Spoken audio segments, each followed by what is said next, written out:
And I am ready All right, and welcome set. back, everyone. Dawn, you're up. Okay. Hi, everyone. As previously mentioned, Dawn Dickerson, Program Manager in the OANC.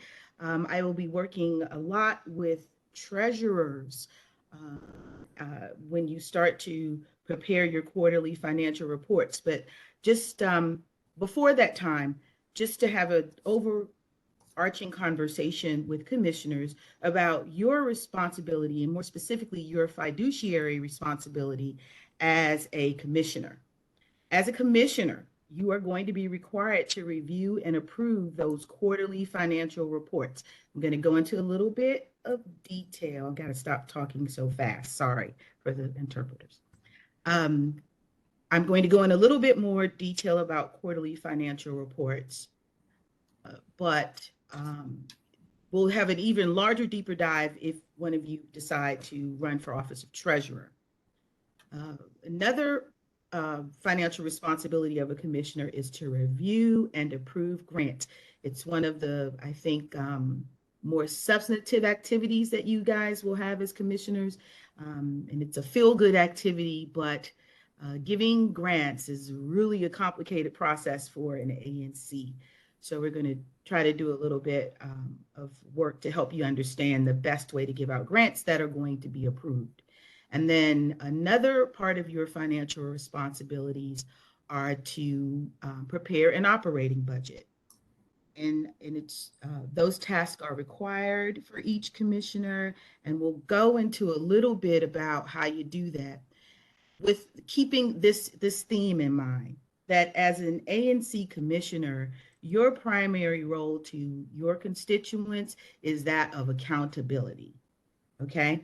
And I've taken a little time to break down each letter in the word accountability to give you maybe to kind of help you remember what some of that will mean for you in this area.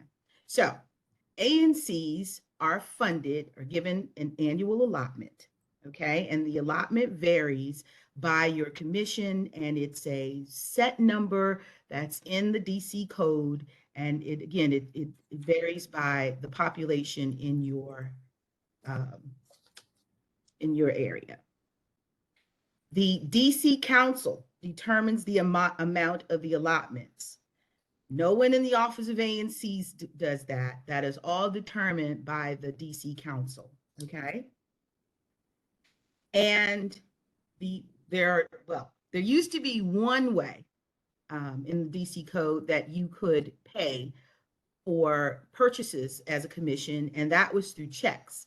But starting in January of 2023, you all will now be allowed to use debit cards. And let me explain before we get all excited about debit cards. The only way that a commission will be able to use a debit card is if, first of all, the commission has to agree that it wants to accept the responsibility of debit cards as a form of payment. And then the other critical factor is your bank. Your bank has to be able to issue that card in the name of the commission and the commission only. If your bank says, no, we have to have a person's name on the card, then I'm sorry, your ANC will not be able to use debit cards. And then the treasurer and the chairperson, as the bonded officers in your commission, are really the only two people or only people that are authorized to use the card.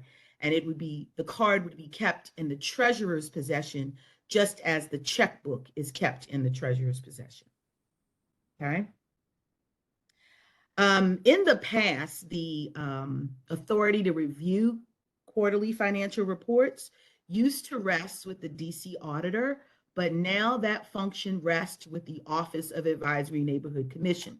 So no one is to send their quarterly financial report to the auditor's office. All you're doing is you're going to be delaying your allotment, and you're going to be delaying the review. So keep in mind, quarterly financial reports are a function of the Office of Advisory Neighborhood Commissions. Okay. Unauthorized expenditures. Unfortunately,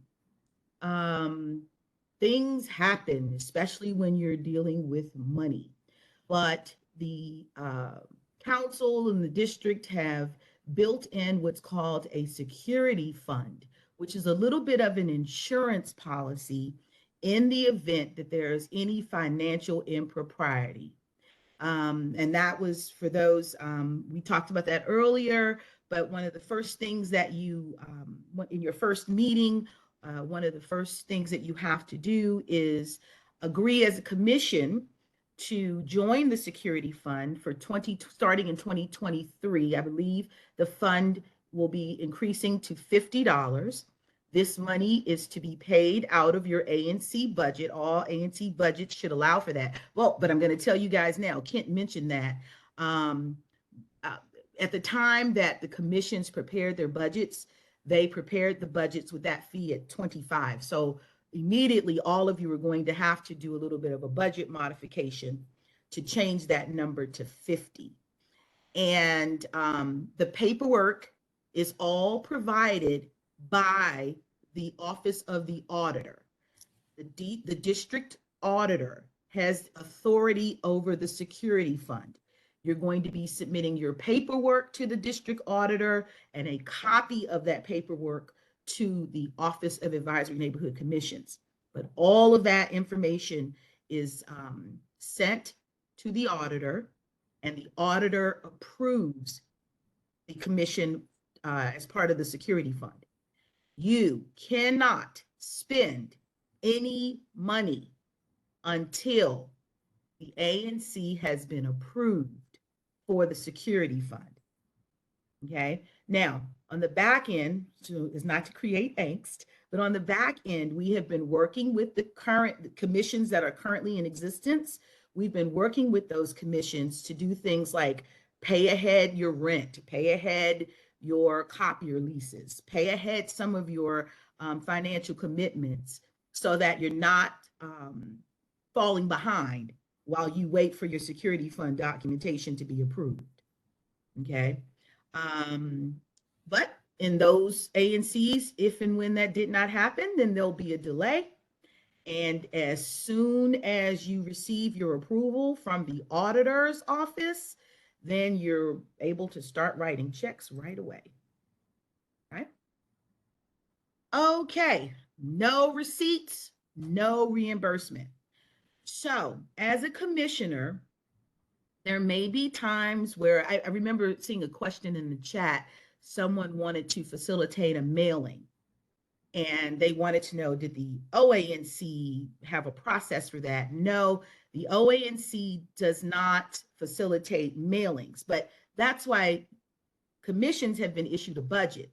You may use your, as long as you bring it before your commission in a public meeting and you say, hey, I'd like to get $500. I'd like to have $500 out of the budget to do a mailing in my SMD. The commission agrees to that. You go off, you find a printing company to print your flyers, and then you go to the post office and you want to mail them. You, the commissioner, would be responsible for taking care of all of that, and you actually be responsible for paying for that, but you get reimbursed. You then bring those receipts to your treasurer, and then your treasurer writes you a check. And that's what's very key. You must bring the receipts to your treasurer, and then the treasurer will write you a check. Okay? No receipts, no reimbursement. And I don't care if it's $10, $15, $1,500. No receipt, no reimbursement. Okay? The treasurer in every commission is the primary steward of the finances. And I think that's very, very important. The chair is not to work in the capacity as the treasurer. Those two positions have to be separate. But the other piece, but where they work together, is that the chair and the treasurer are both, their signatures are required on checks. Okay, let me do that again. I may have mumbled that a bit.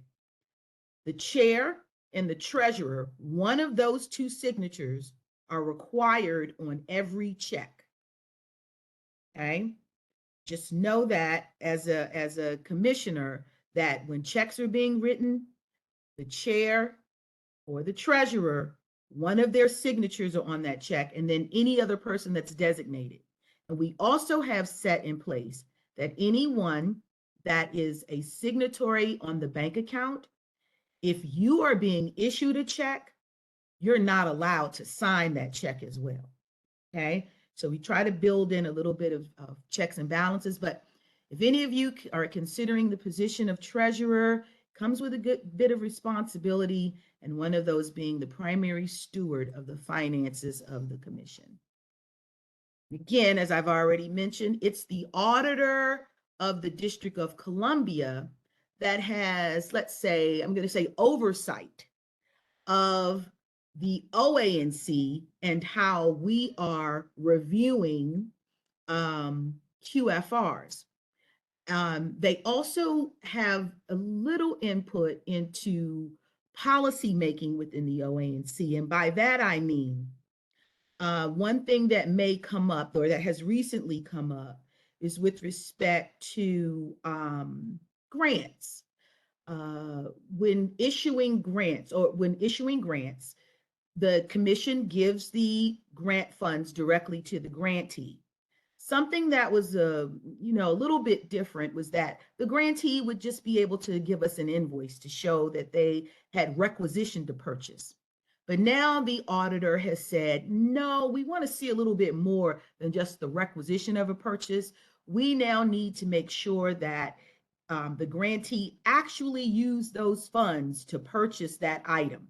So now we've had to, midstream, and this happened with some of the commissions midstream, where, we just had to say, hey, not going to be able to approve that grant unless you can get that grantee to show me how they paid for this invoice. Okay, again, might be a little bit too much detail for now. We'll go into more detail for those that take on officer roles or in treasurer training, but I'm just using that as an example of how the auditor's office will say to the OANC, we need you to tighten up a certain criteria. Another criteria that has come to our attention is cell phones. Some commissions have issued cell phones to their commissioners, and you're totally able to do that. But you might want to keep in mind a couple of things with respect to cell phones. Number one, any property purchased by the district, purchased with district government funds, is property of the district government. And therefore, at the end of your term, that property must be returned. There's no way around it. And we also do not allow for you to purchase the equipment as well. And we have OAG opinions that will reinforce and support that. The other piece that's going to come with having a commission issued phone is that your telephone number will be published. The district government publishes telephone numbers of all agencies and staff, etc. And so as someone with district government property, your number will be shared as well. And again, these are policies that are reinforced by the auditor of the district. Okay. Budgets. We will spend some time working with you all on approving or what is it called? Reprogramming your operating budget. Again, Kent has already shared that most of you that are coming into existing commissions will be coming in with an existing budget. However, as I've mentioned, that security fund payment is usually located in that, if you're looking at my screen, item number 9 that has other, that is where we apply the payment for the security fund. And for some of you, you'll probably have to bump that up by $25 more. But we will work with the commission on how to do that, where the budget information is stored, how to find it. So that's not anything you guys have to worry about. We will work with you on how to reprogram your budgets. And I want to go back really quick because your annual operating budget is really the blueprint, maybe is a good word for how you're spending your money. Um, Again, these are the line items that we mostly capture.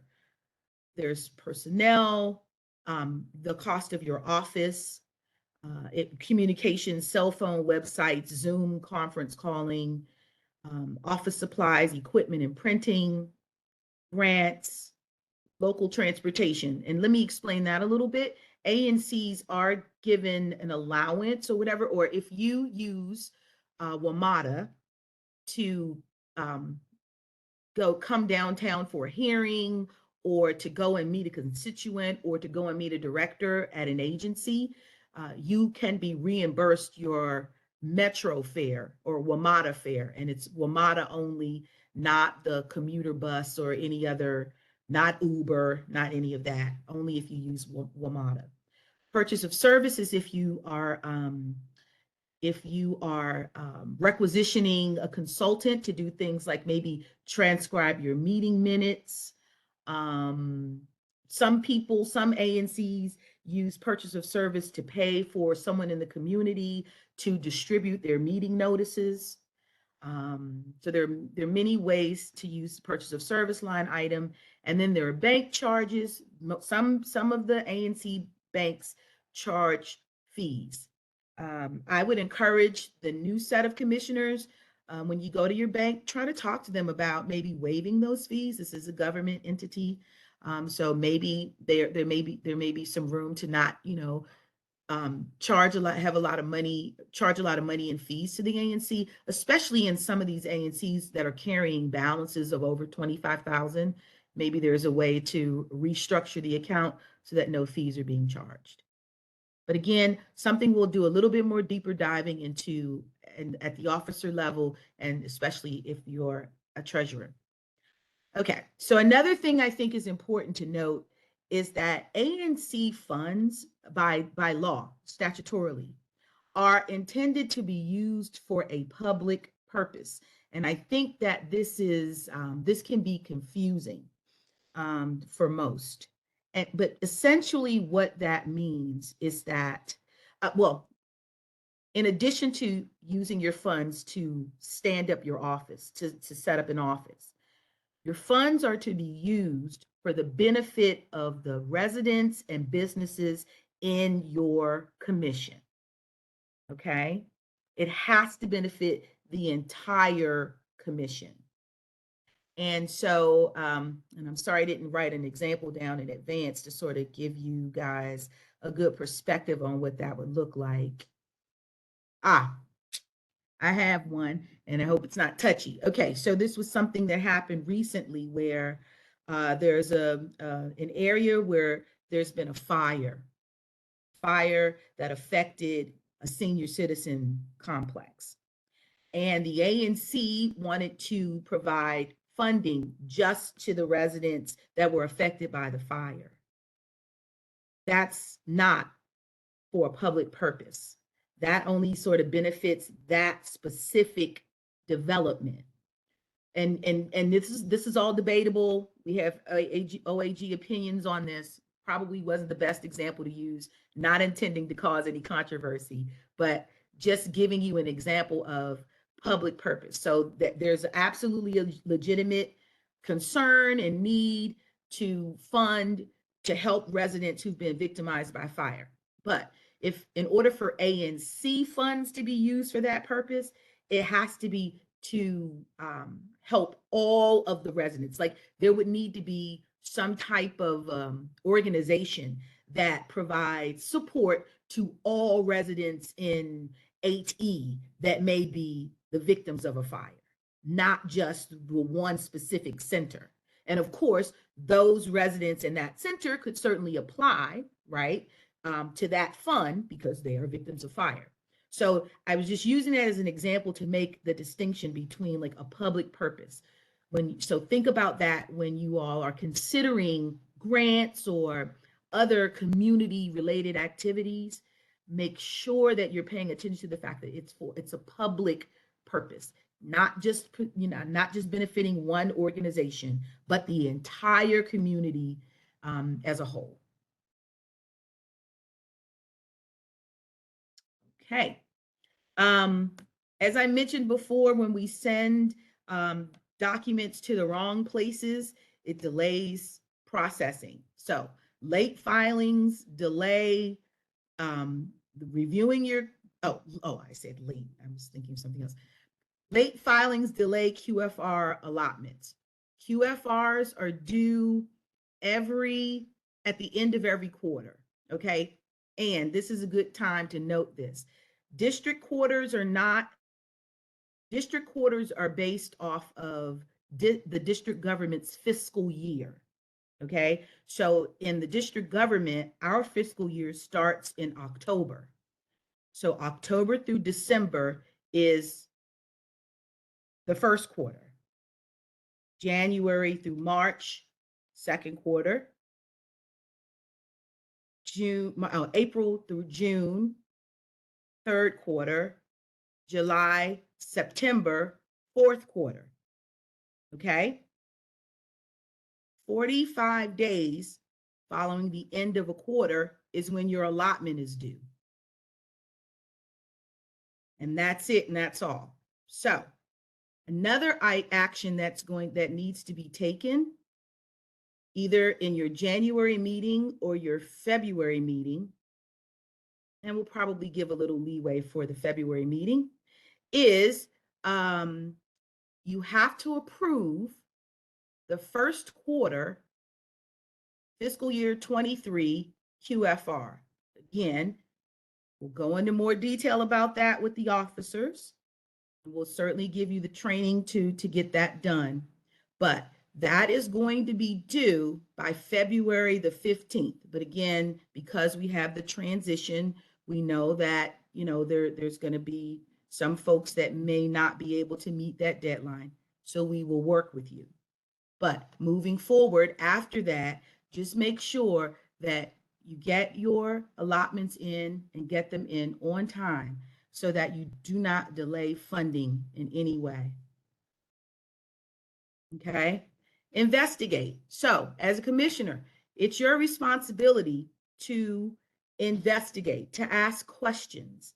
And one of the things that happens a lot. So the quarterly financial reports are approved in your public meeting, okay?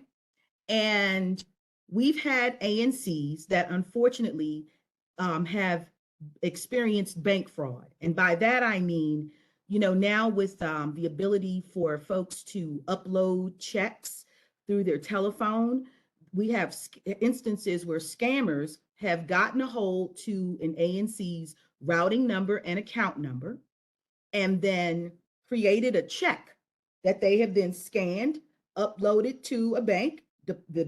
As long as the funds are there, the check is cleared, and now the ANC has been exposed to fraud.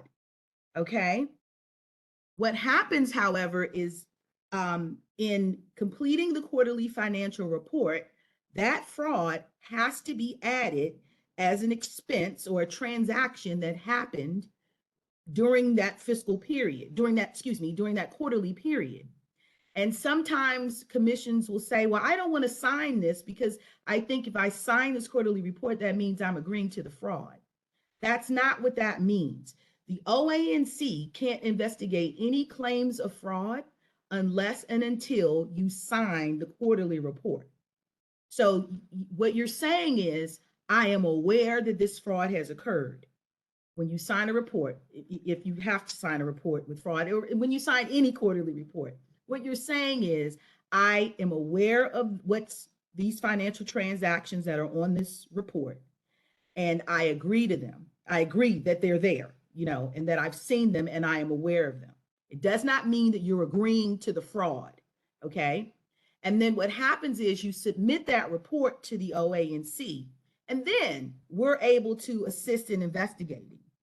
Really, the investigation of the fraud example really starts with the treasurer at the banking level, and the banks have been very good at refunding any of the fraudulent charges.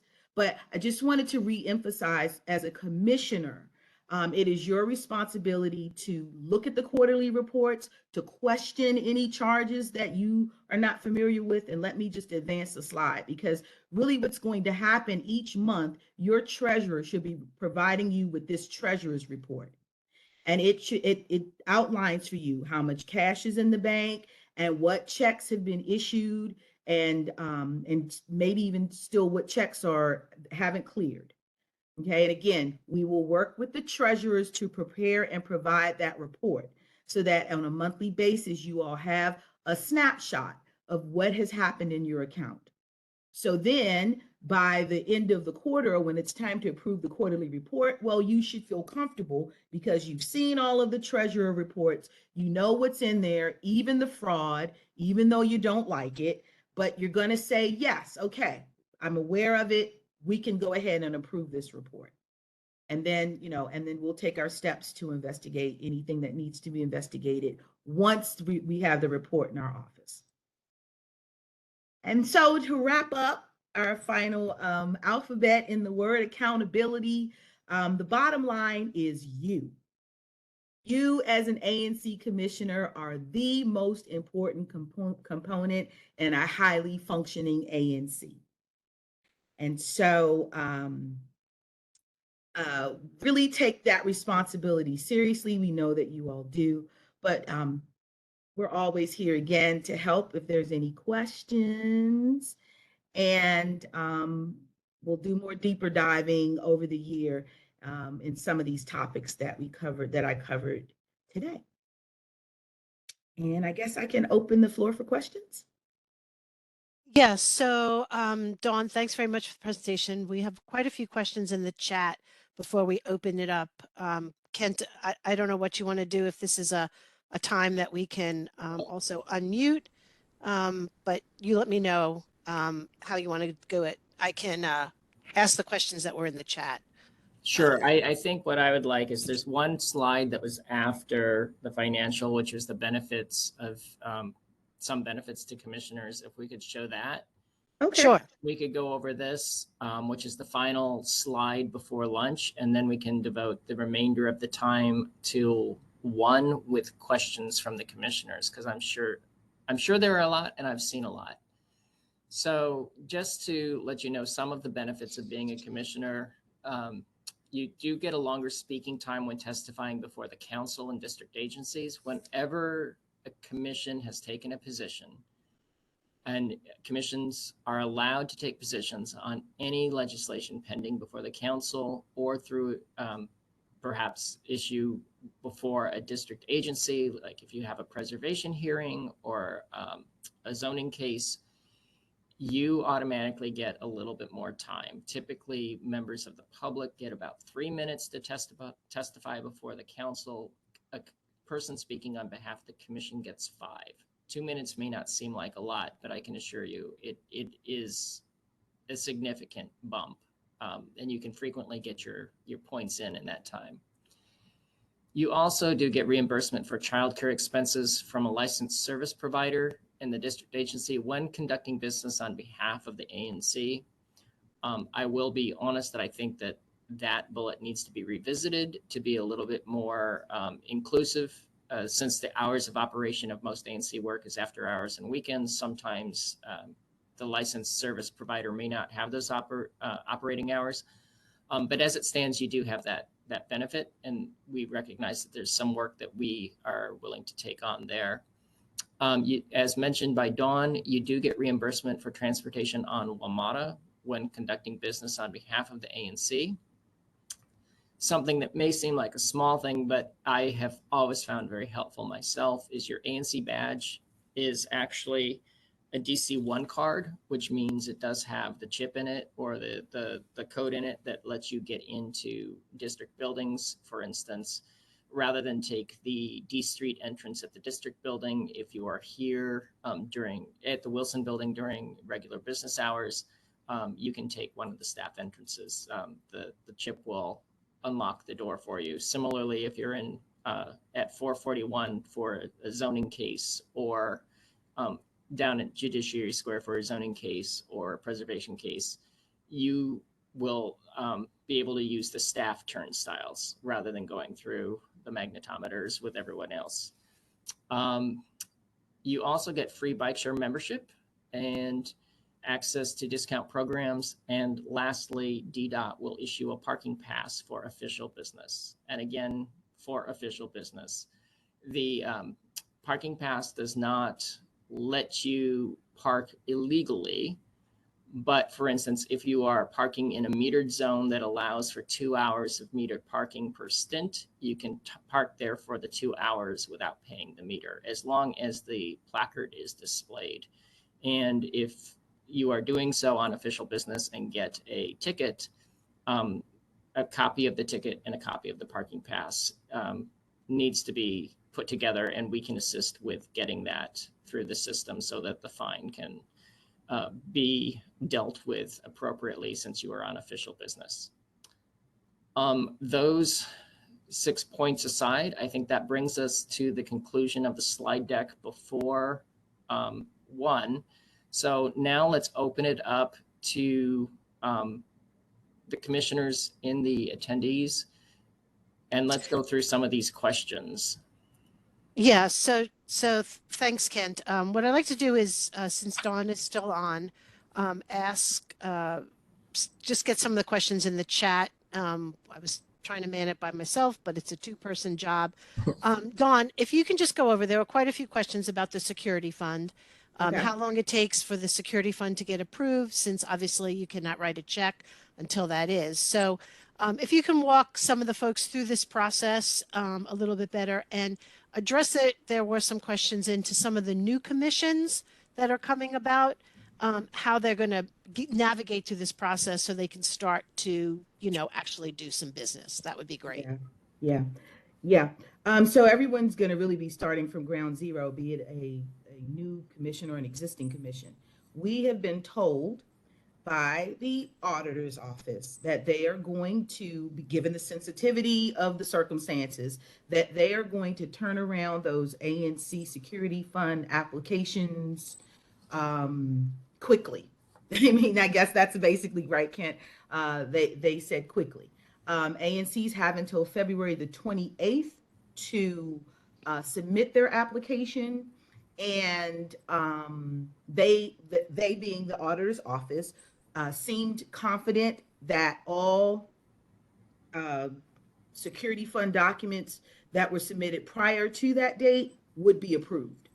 So they're approving them as they receive them. Couple of things to note. I know that folks like to hand deliver the security fund documents to the auditor's office.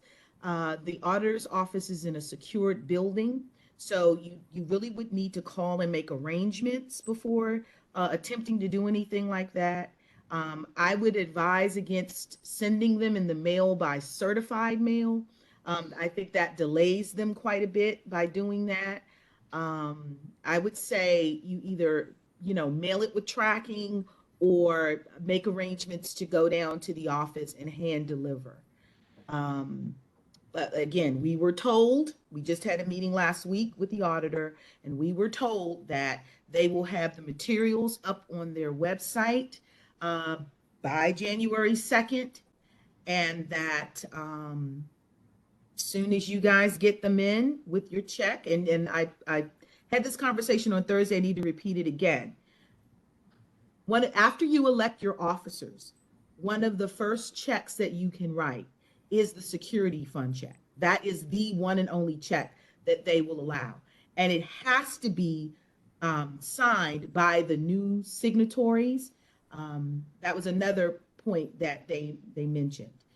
So don't, if you were in a commission and maybe your commissioner was trying to be proactive and leaves a check for the security fund already, can't use it. Probably for one, it's going to say $25 when it should say $50, and it's going to have the old officer signatures, and so she's going to kick it back. She, being Frederica Shaw, is going to kick it back for that reason. Oh, Thanks. someone I saw explain the security fund. So the security fund is like a bonding. It bonds the treasurer and the chairperson as the primary fiduciary officers of the commission. So in the event that some of that bank fraud I was speaking of, let's say the bank didn't recover or restore all of the money for a commission, the security fund, the commission could then apply to the security fund. And if they meet the criteria, we would be able to give them some funding to kind of keep them operational. Maybe not make them whole, but at least keep them operational.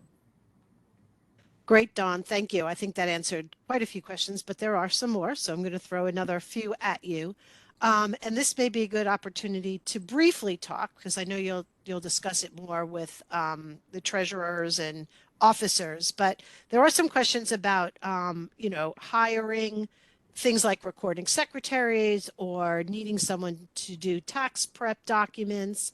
So I didn't know if you wanted to discuss a little bit about the Technical Assistance Fund and Yes. sort of how folks would go about using that for some of those services, if in fact a recording not purchasing, because you can't buy someone, that would be horrible, hiring a recording secretary or hiring someone to do your tax prep or tax accounting or any of that kind of stuff. So I'll turn that over to you. Yep. ANCs are certainly able to do that with their funds, with their budgets, with their allotments. But the OANC, or not a but, in addition to the OANC has what's called the Technical Assistance Fund, where we will also assist financially in helping you to cover those costs as well.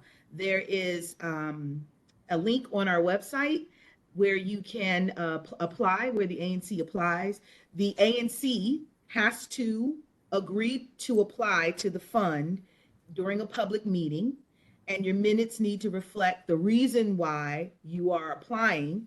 And it can be for tax assistance.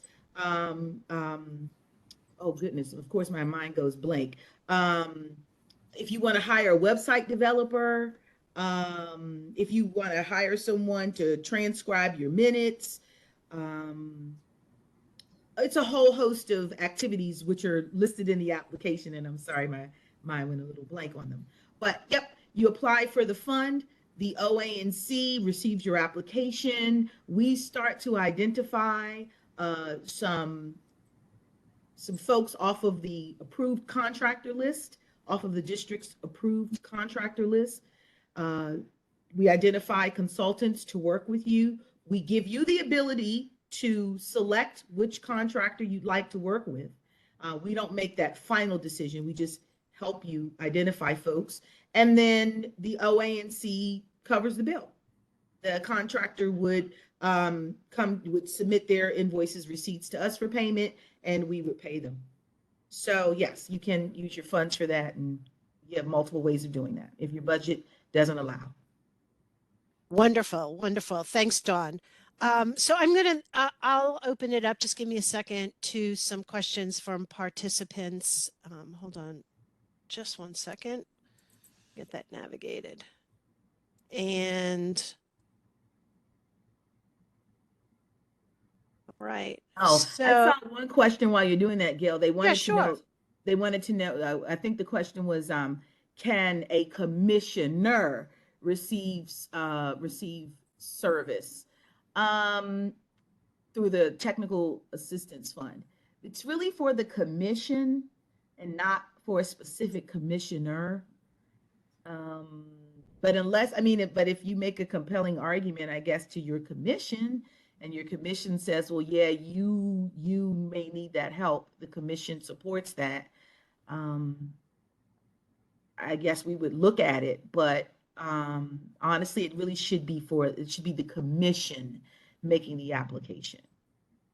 Although, and the reason why I'm hedging on that a bit is, for instance, if one of the services that you can requisition through the Technical Assistance Fund is if you wanted to hire someone to help you do a community benefit agreement. Well, that community benefit agreement really kind of may apply in your SMD, is why I'm saying that. So that would be an example of something that maybe just that applies to your SMD, that I'm sure the commission wouldn't mind supporting.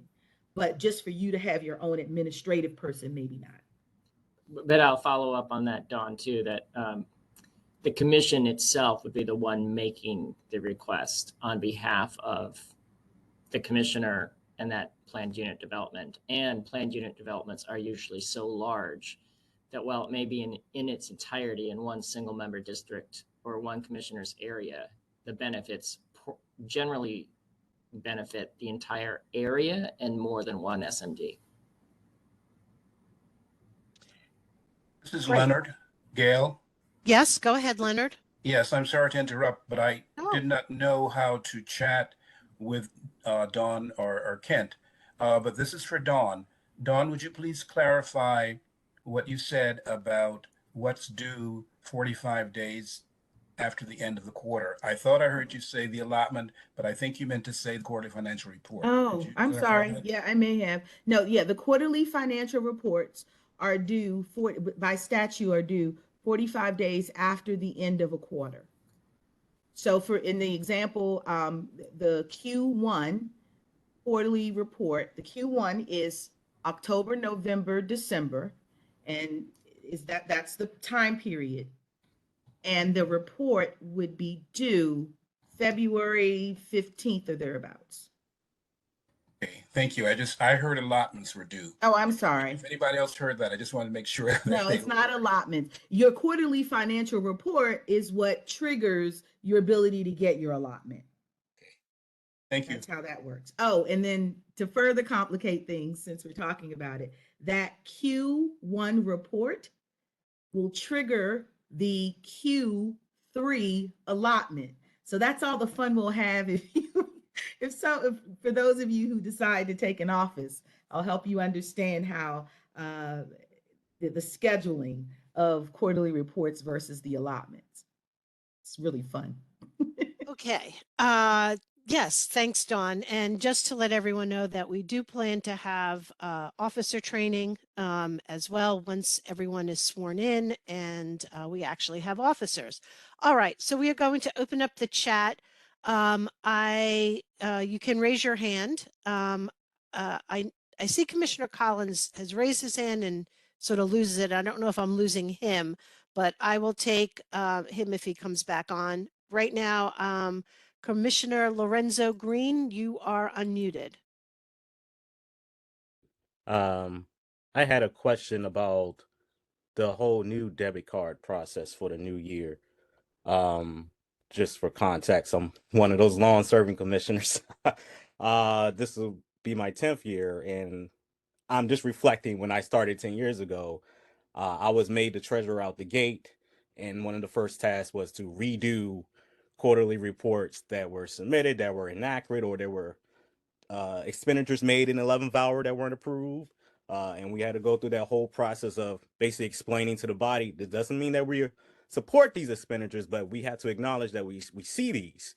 And if a commissioner or a commission faces that in the new year, it doesn't stop you from doing a resolution, giving your position of previous expenditures if you want to clarify your position on them. But my question is really about how would the debit card process work? Because I know there's two signatures required for a check. Is it still required for the debit card? Is it a form that needs to be signed off by the two officers? Yeah, well, that's what's going to happen. So at in the meeting where you decide you want to use debit cards, a couple things happen. In that meeting, that's how we have it on the record and have the minutes affirming that you're going to use debit cards. Then when a transaction, again, the treasurer is really the only person that can, or the chair, are the only roles that can make purchases. And then there is a form that will be completed that's where they'll sign for the authorizing that purchase. Another thing that happens in the initial meeting where you approve the use of debit cards is you're going to have specific activities in which you can make debit card purchases. Things like most web-based businesses, we know that that's been a real chore and a pain for ANCs who want to do Zoom calls, and really Zoom only works off of debit cards and such. So you can use your debit card for that, and you're going to spell those specific services out in your minutes. that you're going to be using the debit card for. And you can't go over $1,200 a month in debit card expenditures. So we really tried to put a lot of controls in there to make it, to cut down or minimize as much liability to the ANC. And then the other key piece is that just like with checks, there's no writing a check for cash, there's no using the ATM to take out cash with the debit card. None of that's allowed for any purpose. And that you can only pay an organization. You can only use your debit card to pay an organization, not an individual. So if you have a specific contractor and then they say, well, can't you just pay me through Zelle or Zoom or through PayPal or Cash App? Shouldn't use PayPal because, well, you can't pay an individual contractor through PayPal or any of those third-party services, but you can pay an organization. Thank you.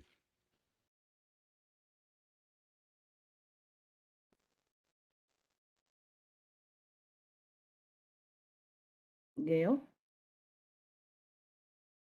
Yes, sorry, I was muted. I apologize. So I'm muted. Hold on one second. I'm going to now unmute Commissioner Collins. Commissioner Collins, you're unmuted. Good afternoon. Thank you. I just have a quick question about, currently I am the commissioner for 6D03. Under redistricting and the election, I now become the commissioner for 6D02. Now, what's going to happen with respect to the Outlook account and transferring over access to that email? Thank you for that question. We have been working with Octo, which is the Mayor's Office technology support, of which supports the ANC emails. ANC emails are government emails and part of a licensing agreement that Octo maintains. We recognize that with redistricting, there are a lot of changes that need to occur with emails. Our current plan is, when it makes sense, if one SMD, if the boundaries of one SMD are essentially the same as the boundaries of a new SMD, and all that has changed is the designation, as in your case, 6D03 to 6D02, we are planning to update the account with the new SMD designation, and for all intents and purposes, leave the account and the history alone when it is an account used by a returning commissioner. In some cases, we are going to have to do a more intense migration. For instance, if your ANC is 1A08, but the new geographic area is going to be 1E01, that's not staying within the same geographic, well, it stays within the same general area, but it completely changes to a new commission, because sometimes you're not just redistricted within your current commission area, sometimes your area has now been moved to a new commission. So in those cases, we will also try to migrate and retain the history when it makes sense.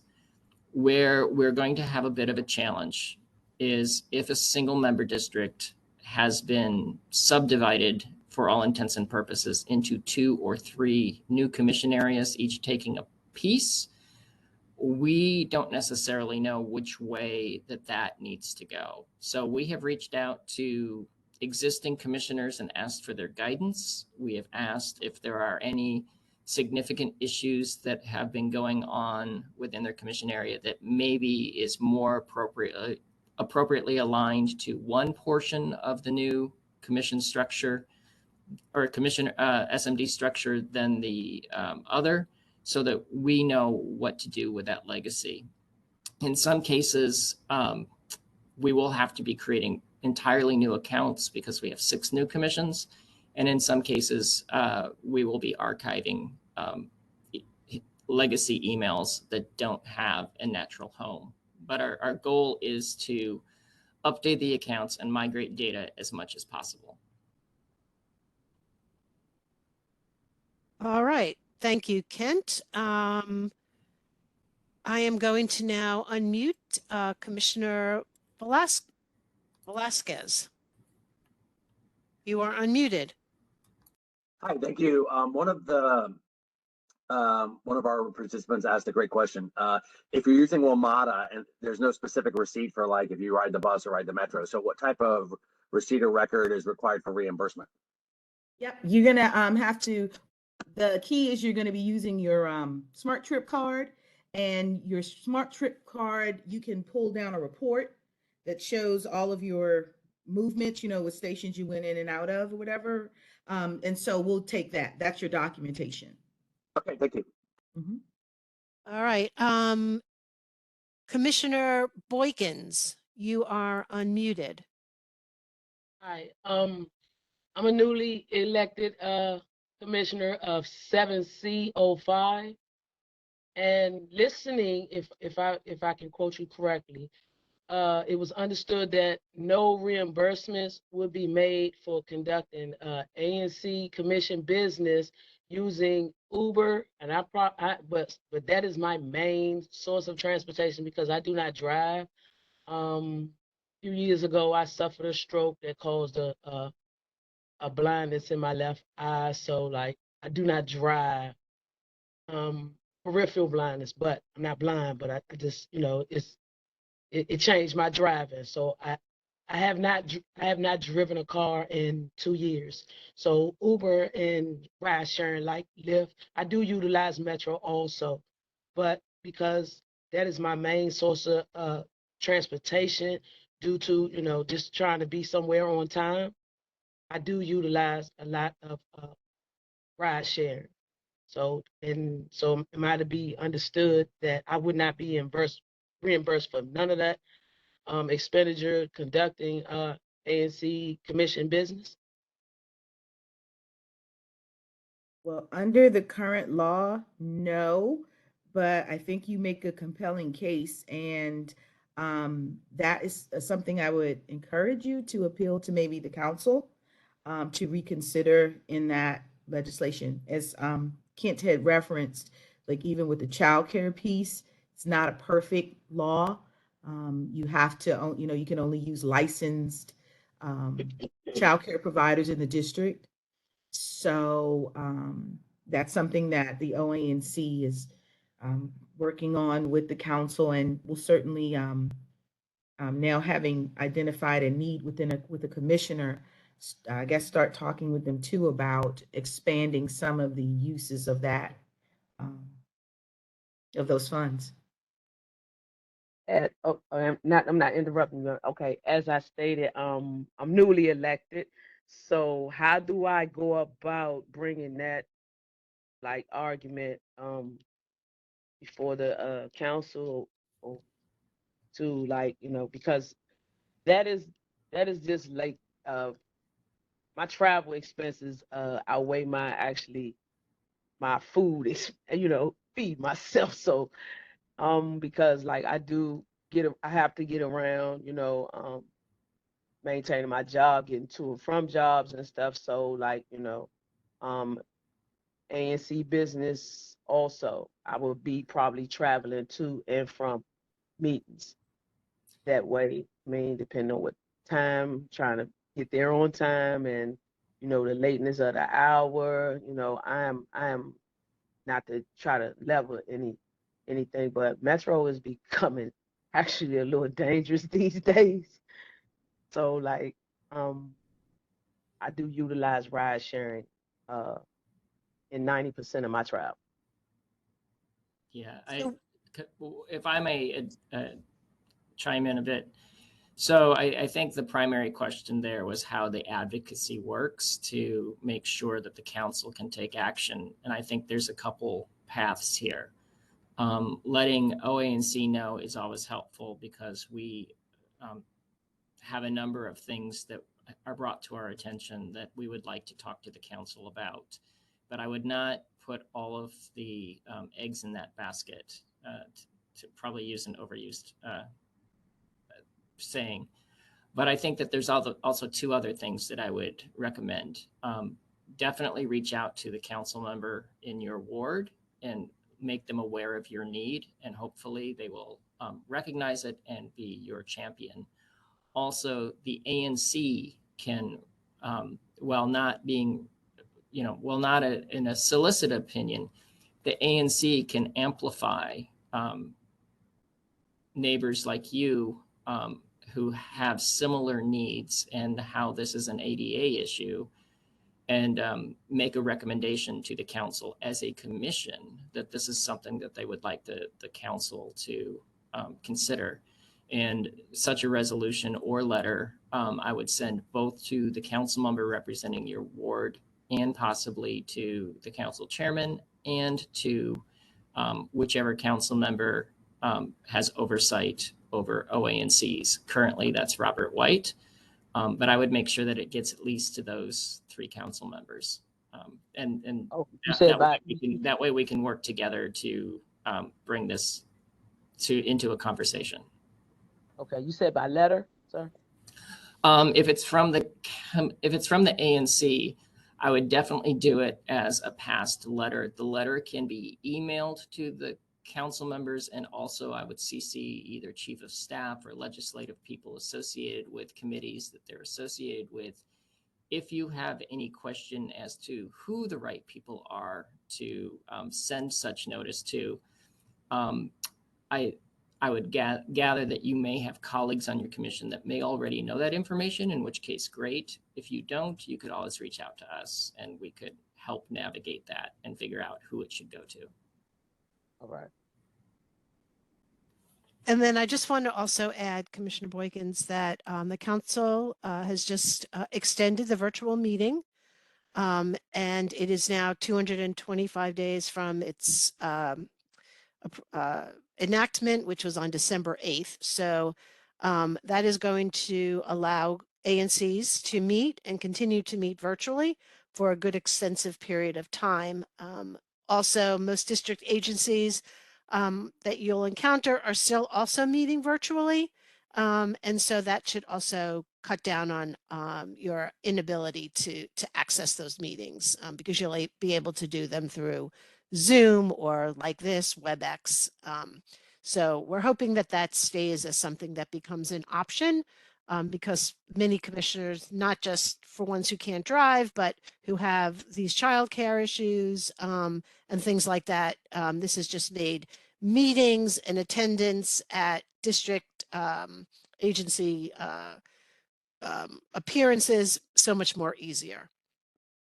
So we're hoping that continues. I just want, before we break for lunch, Kent, if it's okay, I want to answer two things. In the chat, someone had asked about the Capital Bike Share, how to access what you are entitled to, which is free Capital Bike Share. And I did put the link in the chat, so hopefully everyone saw that. And then, Kent, if it's okay, I want to clarify just the parking adjudication process Sure. a little bit. So parking adjudication, as Kent mentioned, you will get this DDOT parking pass that you can use during anytime you need to conduct ANC business. However, if you should receive a ticket for that while you have been on official business, the process that we've heard from traffic adjudication is you need to take a picture that includes a clear image of your car, the placard that should be in your window display, and then your ticket. You also need to take picture of the signage because, as Ken said, you can't park illegally, but you can park in any metered space or any place where there's parking restriction, parking kiosks. You can go ahead and park for free there. And so you need to take a picture of the signage as well. And then you go through the DMV process, which includes the ticket and the pictures and the statement explaining what official business you were on. And that should help you to adjudicate that ticket easily and succinctly. All right, Kent, back to you. Okay. Well, I think we're at 1, so this is a great time to break for lunch. When we come back, we'll get back to that rec center example that I brought up at the beginning, and we will talk about some of the various issues or where the ANC is included in such development, where maybe they have a more formal role versus a less formal role, and instances of what types of community engagement may be appropriate. So with that, I will say, Dawn, if you're still recording the meeting when we break, perhaps rather than stopping it, it would make more sense to pause it, but I'll trust your judgment whichever way you want to go. Gotcha. And we will come back at 1:20 and talk about this. And then at 2, we will be ready for our panel discussion. Got it.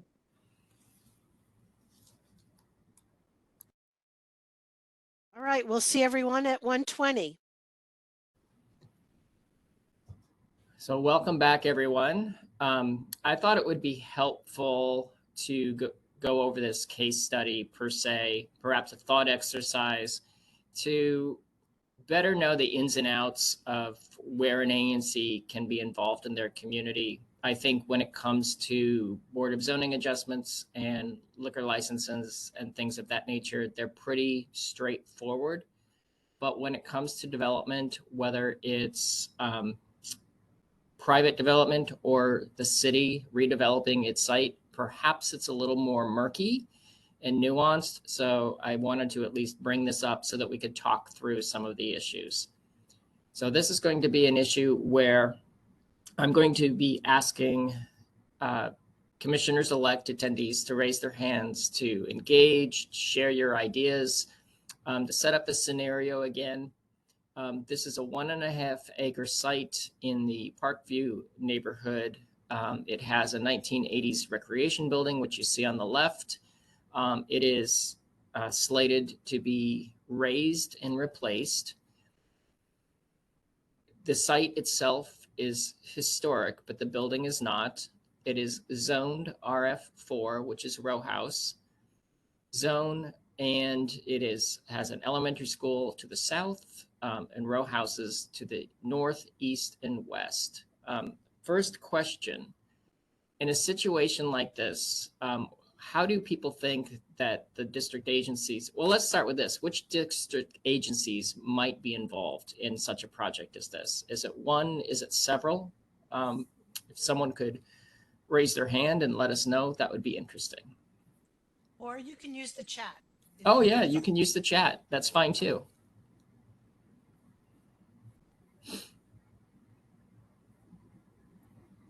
And Dawn, if you can monitor the chat while I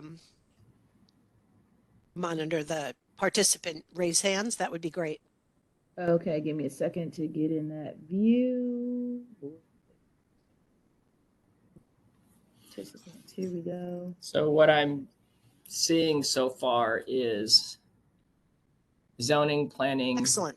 Department of Buildings, Parks and Rec, Historic Society, DGS, DPR, DDOT, probably.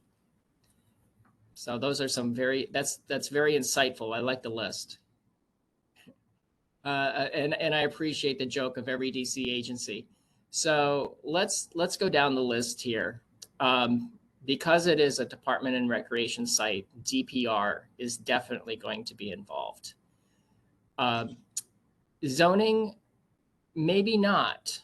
It is zoned RF4, which is a row house zone, but it's being used as a playground and recreation center.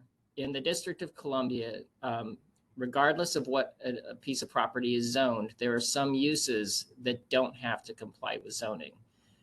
They're typically referred to as institutional uses.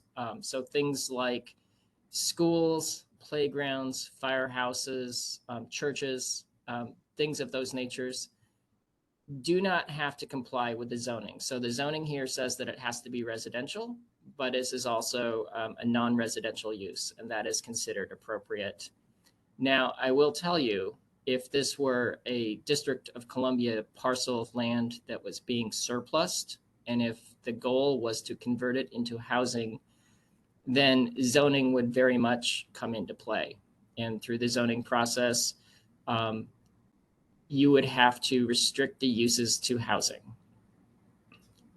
So let's see what else. Definitely the Historic Preservation Office is likely going to be involved. They're going to have to review to see if what the new building that's being proposed, if it comports to the historic characters of the site. Beyond that, depending upon the size of the structure, it may go to the Historic Preservation Review Board for overview, concept review, and perhaps then referred back to the Preservation Office to continue working on that aspect of it. DGS, definitely. While the Department of Parks and Rec is the controlling agency for the site, most construction projects in the District of Columbia for DC buildings, for government buildings, would go through DGS. So there's that. DCPS would not have an official role. However, there may be an unofficial role for DCPS. The school across the street does heavily use this park, and that would come into a more informal process, which I'm happy to go into in a bit. Let's see if there's anyone I missed. Department of Buildings, I'd say in a lesser role. However, where Department of Buildings could come into play is they issue the permits for building projects, and they would do so here. What can happen, whether it's a playground or a school, and this happens more frequently with schools, is if they're being renovated and modernized, sometimes they can have a very tight compressed window for construction because they want to typically start construction after the school year ends in the spring, and they really want to get it completed again before school starts in the fall, unless it's a larger project where they relocate the activities of the school for the duration of the construction. If there's a compressed schedule, where they would reach out to the ANC is they would want your acknowledgement and sign off if they have to do construction later than 7 p.m. in the evening or before 7 a.m. in the morning. So that's when Department of Buildings is probably going to reach out to you if they need to work outside of authorized construction hours. How do you think, just again, how do you all think that notification to the ANC would come?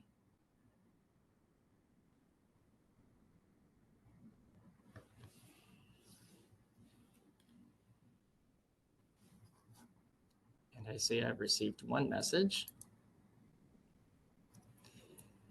So,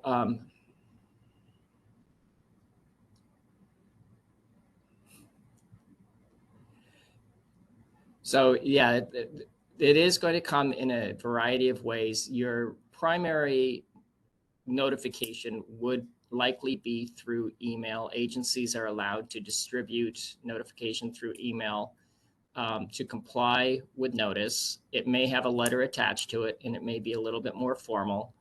Sometimes they will send a follow-up letter to your home address or to your ANC office, but not always.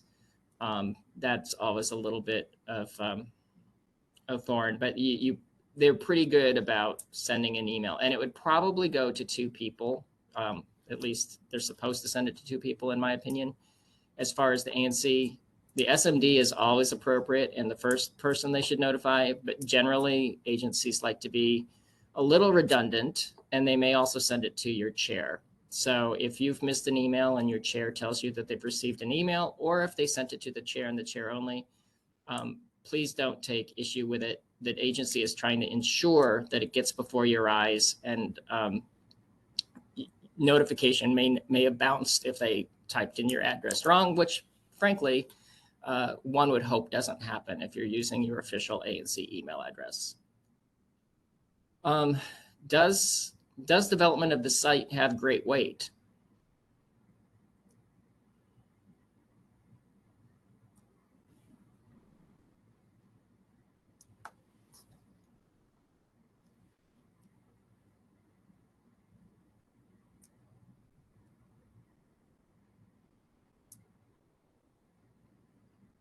Interesting. I'm getting a lot of yeses, but I'm also going to say sort of.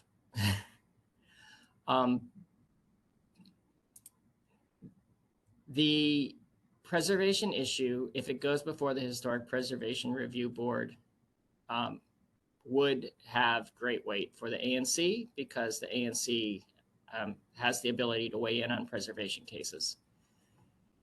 The way DPR likes to work through projects like this isn't necessarily a great weight scenario. With schools and playgrounds and rec centers, typically what happens is they create what they refer to as school, like when it's a school improvement team. When it's a playground, they refer to them as site improvement teams. It's a process whereby the single member commissioner would be a de facto member of the team. So they would invite you to sit on that improvement team, but they also want to include other community leaders. They would also, in this case, a good idea would be to include a representative from the school.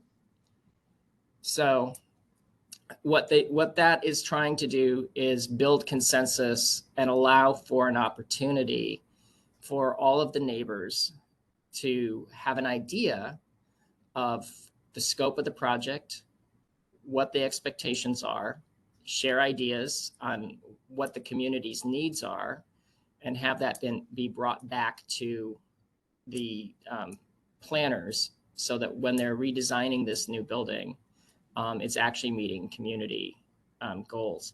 I will share that while the SIT team isn't necessarily a great weight scenario, you can achieve a great amount of representation in that process. This is an instance where the ANC may want to submit a letter either in support, or my recommendation would be early on stating what some of the expectations are. But DPR is going to consider that the ANC is being given consideration by including you on the SIT team. I will say too that part of the reason they've created SIT teams, and this site is a good example, is people may recall several years ago when Mayor Fenty was in office. This site was one of those where then they were planning to replace the western half of the property, which was then grass and a baseball diamond, with artificial turf and a new baseball diamond. And through a community process, that resurfacing, that new field was put on hold for over a year and a half, simply because the question was asked, simply because the question was asked, why are we spending $1 million for a new baseball diamond in a community that doesn't play baseball? So excellent question. It led to the configuration you see on the screen today, where there's now a soccer field, a regulation-sized basketball court for a community that does play basketball, and other uses of the property. So it created a situation where the community led the programming discussion for the outside spaces, and what the district delivered is now used by a significant part of the community on a continual basis. It's rare to go to this site and not see all of the spaces activated. Just out of curiosity, if this were your single member district, how would you go about letting the neighbors know that this site was going to be part of a renovation or replacement?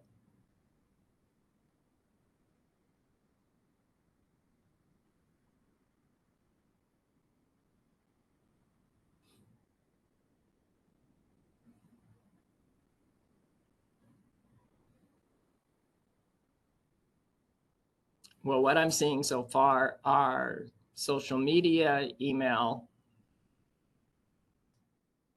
website.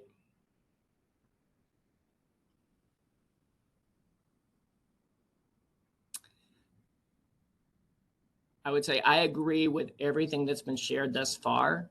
I would also say all of the above. Don't underestimate, let me rephrase that.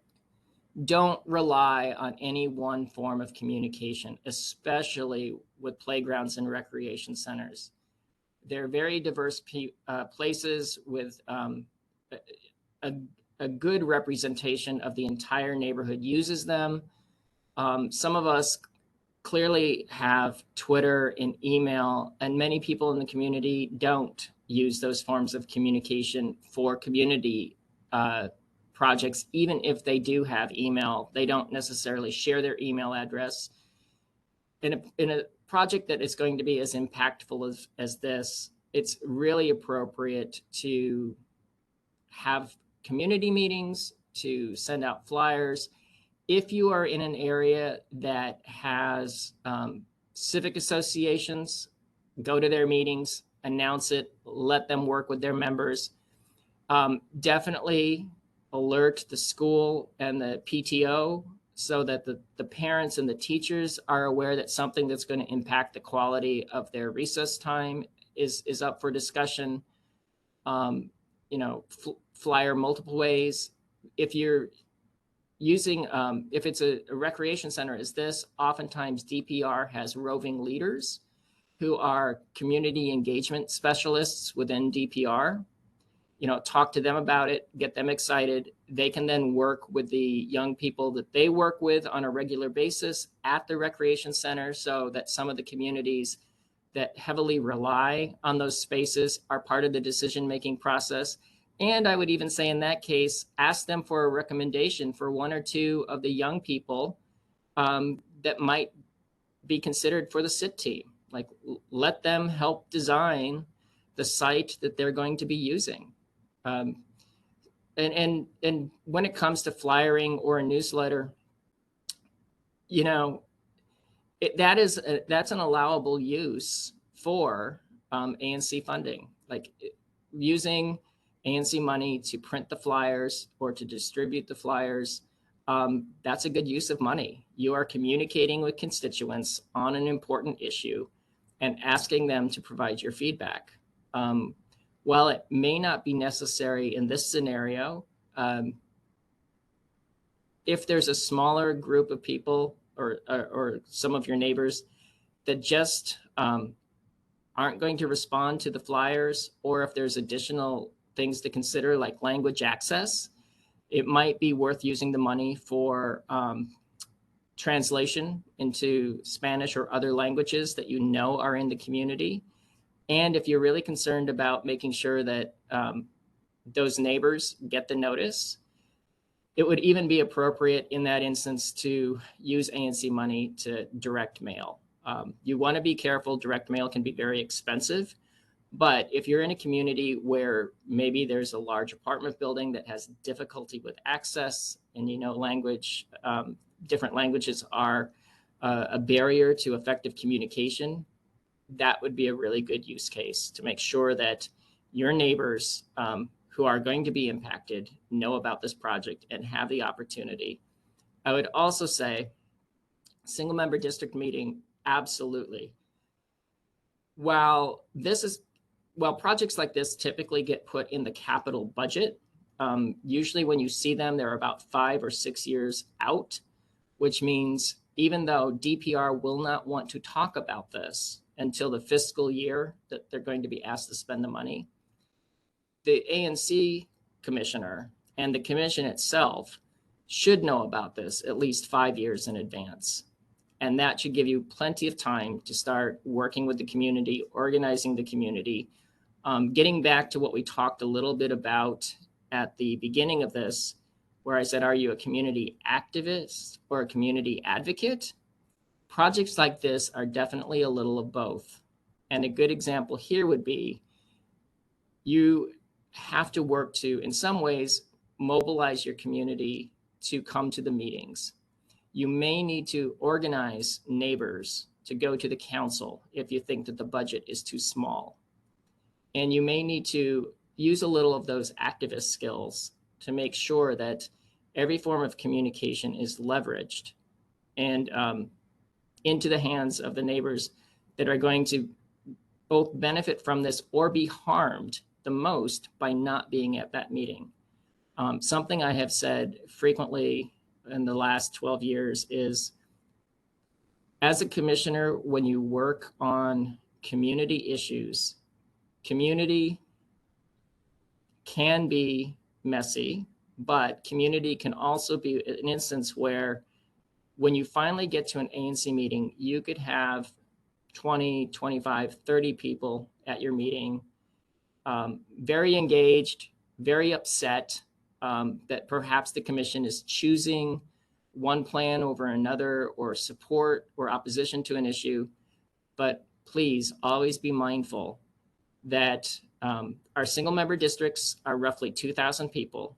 And even if there are 30 people in a meeting excited on an issue and expressing that, there are thousands of your neighbors that are also impacted. And they're not there for a reason. And that reason may not be that they don't care. They may be at work. They may not have childcare. There's many reasons why they may not be in the room. So for an issue like this, I would say get to know your neighbors. Don't underestimate the power of sitting on the porch of a senior and just listening to how the community is and what they've heard. You know, talk to some of the young folks, go to the rec center, see how they're using it, get to know the roving leader, have him make introductions between the youth and yourself so that they can tell you what they want, and try to gather information in every way you can. So with that said, I'll ask another question. Do you think that when the city is asking to replace a building, that they should just replace the building in the current footprint? Or should that be an opportunity where you think about where the building could be better located to better serve the community?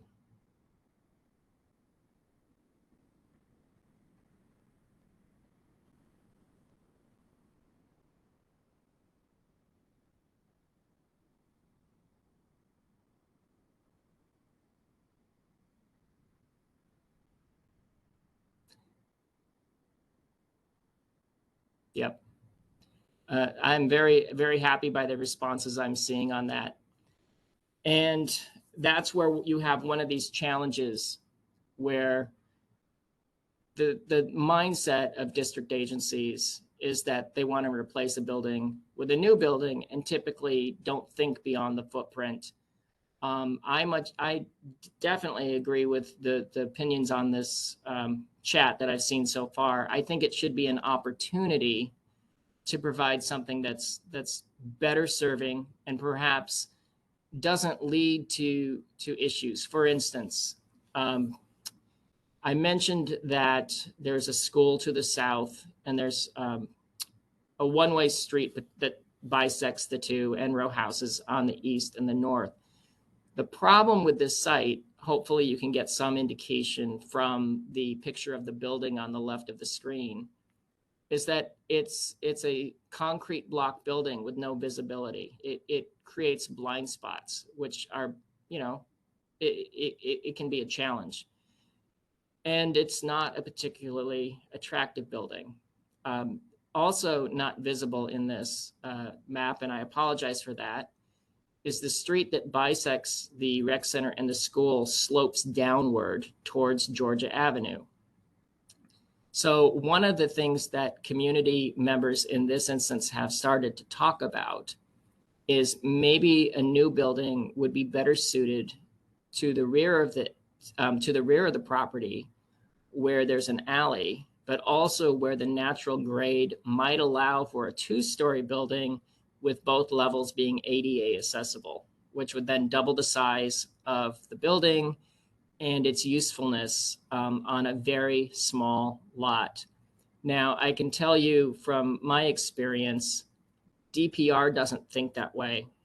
And I bring this up specifically because, moving back into which hat are you wearing, this is a good example where you're going to really want to make sure that the community is behind you, that you push that relocating the building has benefits beyond just the new building, and you're going to want to work with your council member so that the council member gets their support, because there may be a problem with the budget. And in this case, I can tell you, and something I want you all to keep in consideration as you take your seats, if you have any long-term budget items for capital improvements that are affecting your area, I would encourage you to start talking to your council members. One thing that we have seen is that if it's going to be in the budget for FY23 or the next fiscal year, those budget amounts were calculated 5 years ago, and we have seen inflation in the last 5 years. I know in this instance, 12.3 million doesn't go as far as it used to. So start having those conversations and see if the amount of money in the capital budget is still adequate for the project that was planned, and make sure that the community knows about it. Make sure that the community is with you as far as being informed, because when you have situations like this, it is very possible that when you get the right capital or the right fiscal year, the city will start to make difficult choices as to which projects that they put in the budget 5 years ago will move forward, and which ones might be delayed by a year or two so that they can rework the budget. So make sure that your community's priorities remain priorities, or work with your council member to make sure that it's put at the right place so that you can actually achieve what was originally intended to be achieved. So trying to think if there's anything else. I will say one more thing with the historic aspect of it. In a way, it's kind of a red herring on this. You do have to be mindful of historic preservation when it exists, but there's a very small rec building on the north side, which is historic, but it's very small. And by and large, it's a historic site, not necessarily a historic building. But historic buildings don't mean that you can't change things. A good example for those who live in Ward 3 is several years ago, the Palisades Recreation Center got a rather large addition on the back of a historic building. Preservation usually addresses how things are done, but doesn't necessarily stop things from being done when it comes to district-owned property. So keep that in mind. In this case, a new building could be an addition onto the existing small building and make the space efficient. Trying to think of what else. Oh, the other thing too is keep in mind that if you are successful in advocating for a building to be put in a new location, then you're going to have a follow-up conversation, in this case with DPR, about what should the new use be for the property that the building used to sit on. And in this case, it might be having to move the basketball court there.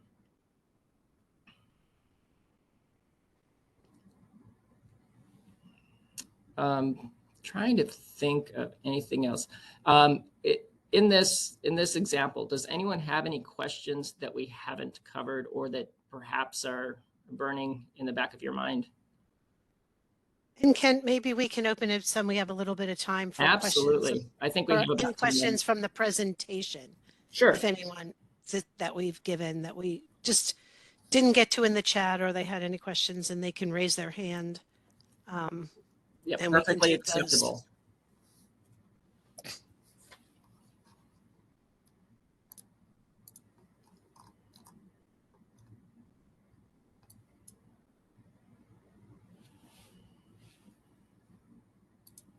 Okay, we have a question from Commissioner Beal, so I'm going to unmute you. Commissioner Beal, you're unmuted.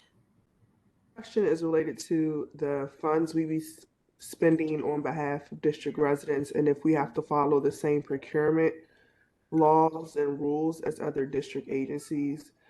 And so for that, I mean, like, are we carrying around tax exempt certificates? Do we have to send out quotes? Are we using vendors with citywide contracts, et cetera? I can answer that. ANCs are not bound to follow district procurement laws.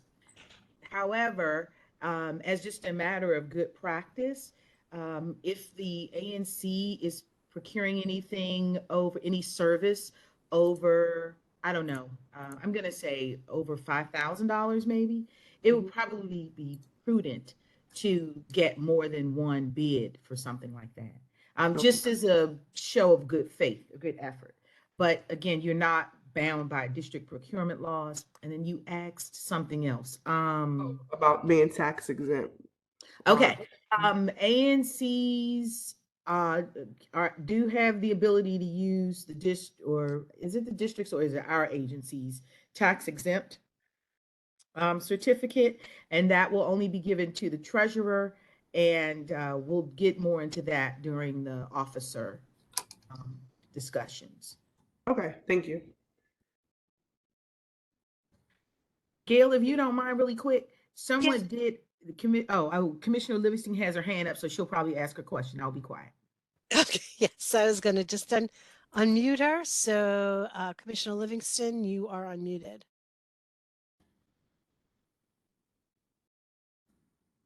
Let's see. Commissioner Livingston?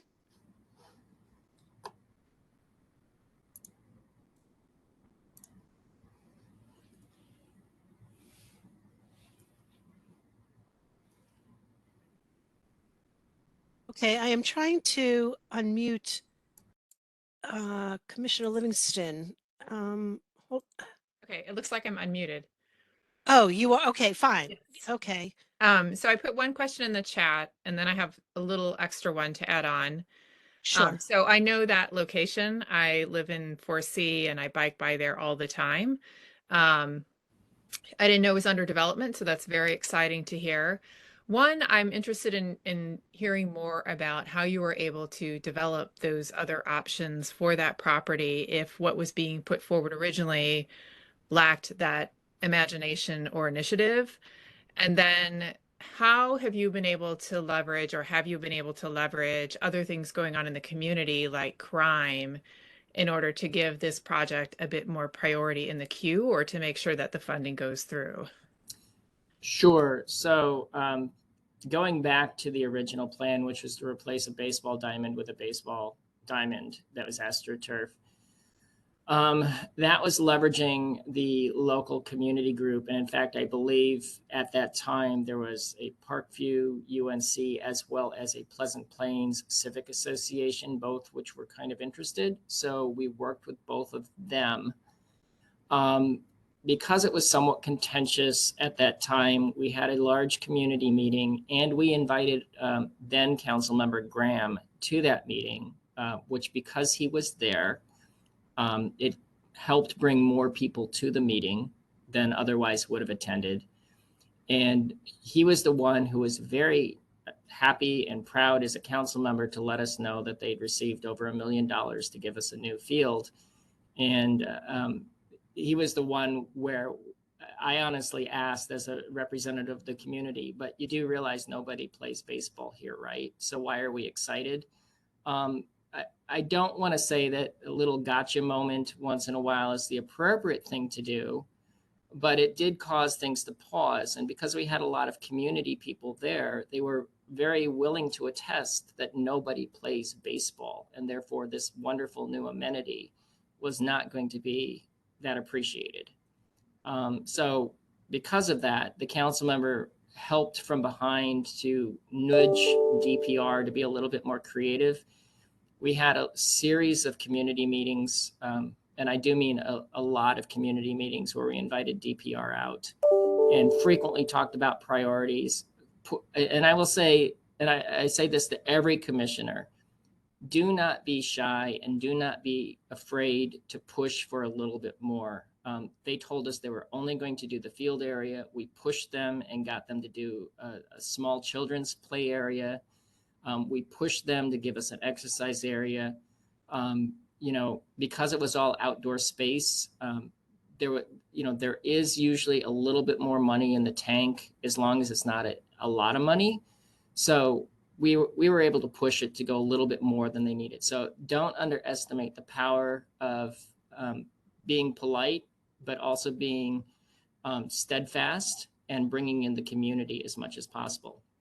With regards to public safety, I do think that there's something to be said. We do not have an agreement with DPR yet on moving the building, but we have already started to have that conversation with our council member's office. And one of the issues is that due to the blind spots the building creates, the way that public safety has been addressed is usually stationing a police car at that intersection, which honestly doesn't do much because they can't see through the building any more than anyone else.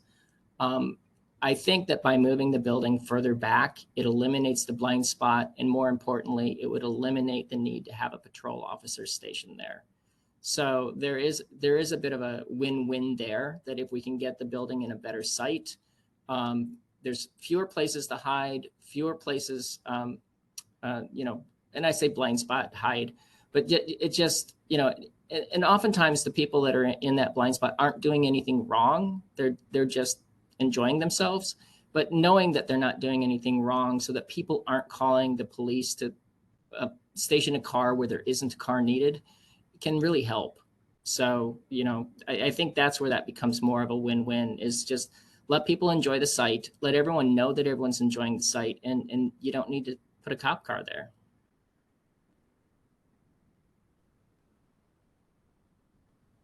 Okay, well, it looks like we have time for one more question. If Commissioner Livingston is done. Livingston. Yeah, thank you. Yeah, Okay. Gail, I'll say that I got Commissioner Speck is having trouble getting in. Are you able to send him a direct link while I'm answering this next question? Ronald, can I don't know how to do that.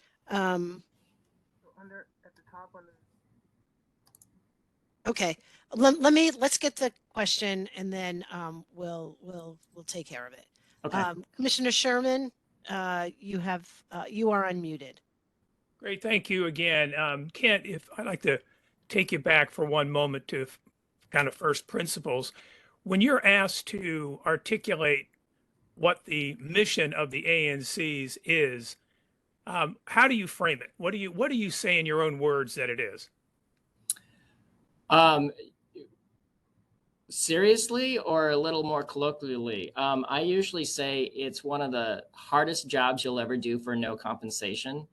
But that said, it's because your job is to look for win-win scenarios when the community, when district decisions are being made that impact the community. The ANC's first job is to be the community representative at a very grassroots level, to review projects, review licenses, review building permits, to make sure that all of those things that are going on in the city, that we know that they're going to have an impact on you and your neighbors. And you want to make sure that whatever that impact is positive, if at all possible, or at least has the least negative effect. So I think at a very high level, that's what commissioners do.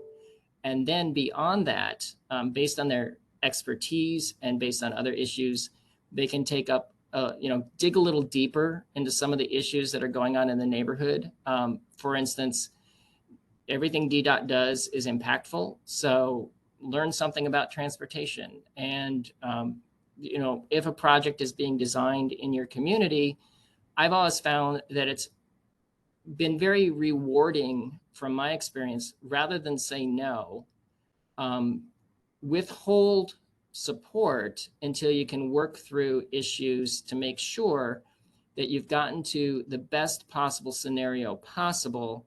And then you might want to consider supporting, whether it's DDOT or DPR or some other agency. But, don't just look at whatever's being proposed at face value and say, oh, this is great. Think about it. Can they do a little bit more?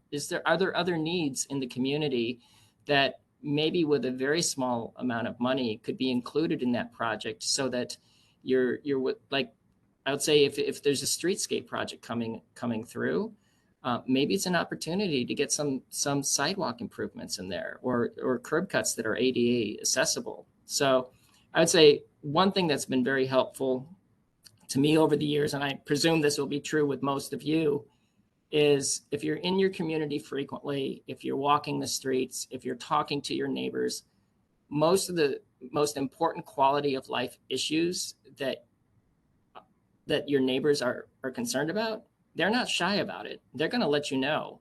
And keep that in the back of your mind, so that every time some other issue comes before you, say, is there an opportunity here to address some of those issues in addition to what's being proposed?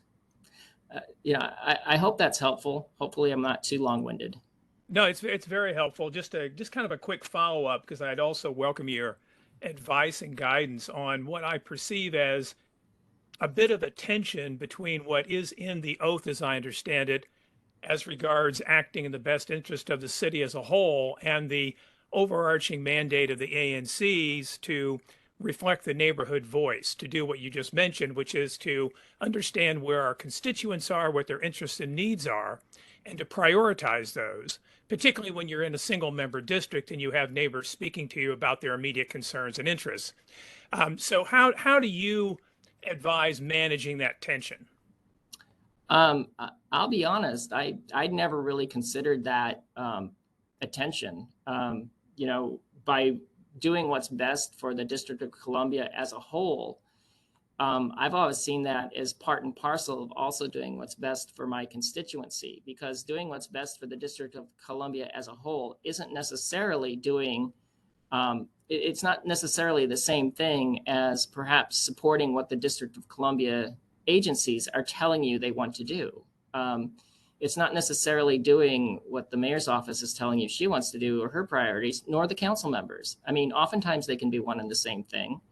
But if you are doing what you feel is best, using your judgment and experience for your constituents in their entirety, and that's not just your SMD, but also your commission area, it's oftentimes, in my opinion, going to be the same thing as what's best for the District of Columbia as a whole.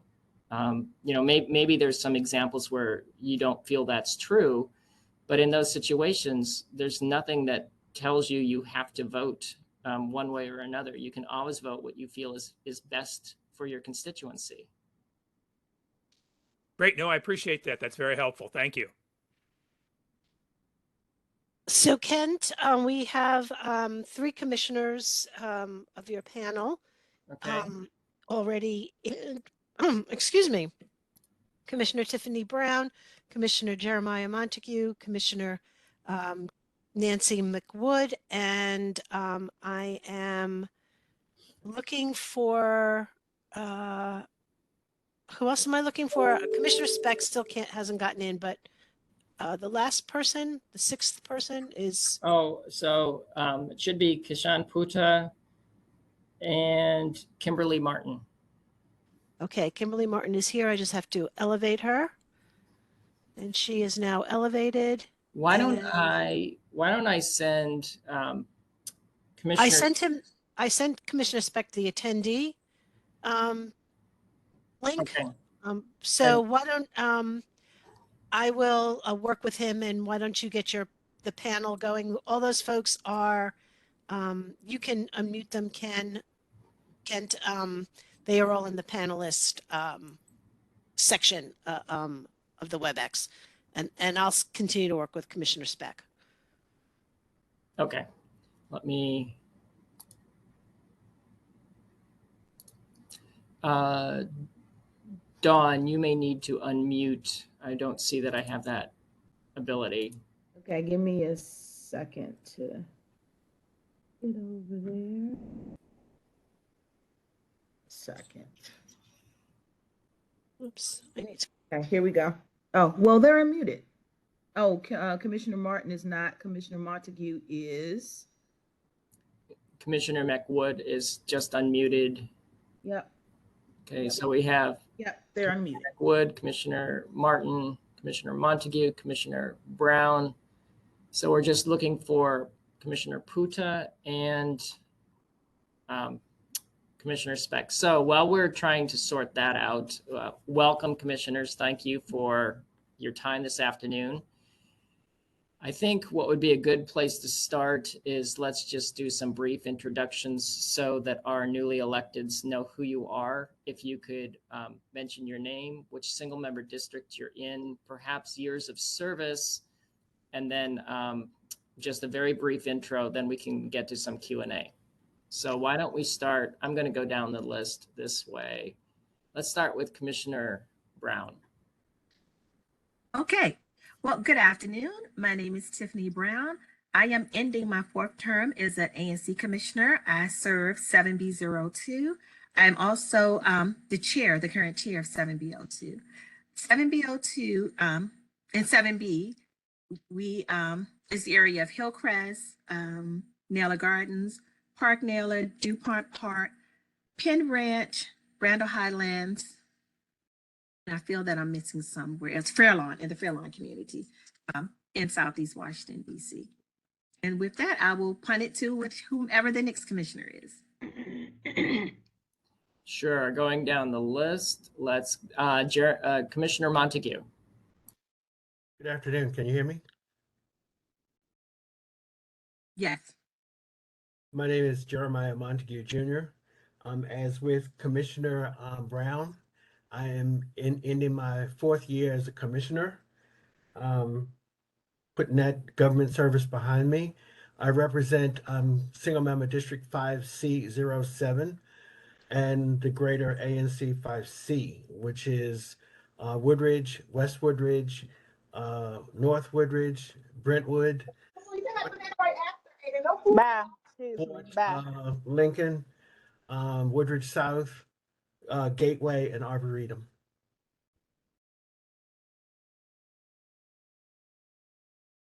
Thank you, Commissioner. Let's go to Commissioner Martin. Good afternoon, Commissioner Kimberly Martin.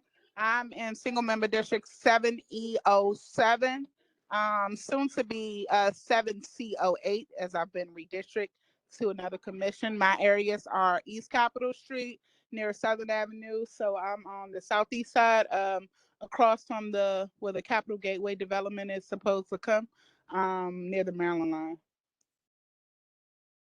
Oh, I'm sorry. This is my 1st term, and I've been reelected for a second term. Congratulations. Now let's go to Commissioner McWood. Good afternoon. I'm Nancy McWood. I've been a commissioner for 22 years. I did not run for re-election this year. My SMD is 3C09. It includes the Cleveland Park, primarily the Cleveland Park neighborhood in Ward 3. Due to redistricting this year, my SMD is actually now divided between 2 ANCs, the new ANC, and 3 SMDs. So it's going to be quite an interesting process going forward. And I will punt it back to Kent. Thank you. We're going to open this up to general questions. We've had a lot of discussion today on a great many issues, but I think the one that I would like to start you off with, and I know that I did give you all some points you may want to consider, is the importance of working with your community and how does one go about getting community input and involvement on issues great and small in your commission area. So with that, let's go in reverse order and say, Commissioner McWood, how have you worked over the years and what types of issues has your community predominantly had to wrestle with? In my community, I mean, we're talking about a 20-year span here. So we've tackled a number of development issues. We've tackled some public service modernization issues, a new elementary school, a new library. We've had some, as I mentioned, some big developments. We've had some historic preservation issues. We've had quite the gamut. I would say the way that I have tried to engage with people has been primarily in the early days through single member district meetings, where I would pull people together and primarily listen to them about what their concerns were and how they wanted to approach a particular issue, and then that would evolve. More recently, we've got an incredibly active Cleveland Park listserv, and that is an excellent vehicle for reaching out to people. I've been able to summarize a particular issue, key in some of the main points that I think may need some citizen reaction, and then I've asked people to react, and sometimes I ask them to react to me personally. Other times a dialogue gets started on the listserv, and sometimes that's followed up again by a single member district meeting. I'm fortunate because I have been around for a long time that a lot of people know who I am. So in more recent years, it's been easier for people to come approach me without my having to search out people a lot. But I agree with Kent that it's absolutely imperative that commissioners learn what their constituents are thinking, and you shouldn't take it for granted that after one encounter with constituents that you feel confident that you know what they're thinking, because oftentimes issues are going to they're going to mature, they're going to change, and sometimes the most important engagement you can have with citizens is after a decision has been made by an ANC. That may seem counterintuitive, but oftentimes a decision is made about a program or a policy or an application, and that actually can still lead to more engagement to try to work out whatever concerns the community may have to try to develop mitigations or conditions. So it's an ongoing process, and there are a lot of different vehicles. Thank you. I'm also going to sorry. I'm also going to take this time to ask Dawn if can we stop sharing the presentation so we have more tiles? Yes, and Commissioner Puta has also joined us, and panelists, you have the ability to mute or unmute yourselves. I can go ahead and do it, but I know you're probably doing it as other panelists are talking. So, but feel free whenever you need to unmute and go ahead. Yeah, and I would also say too, since we're into this part of the program, once we can get,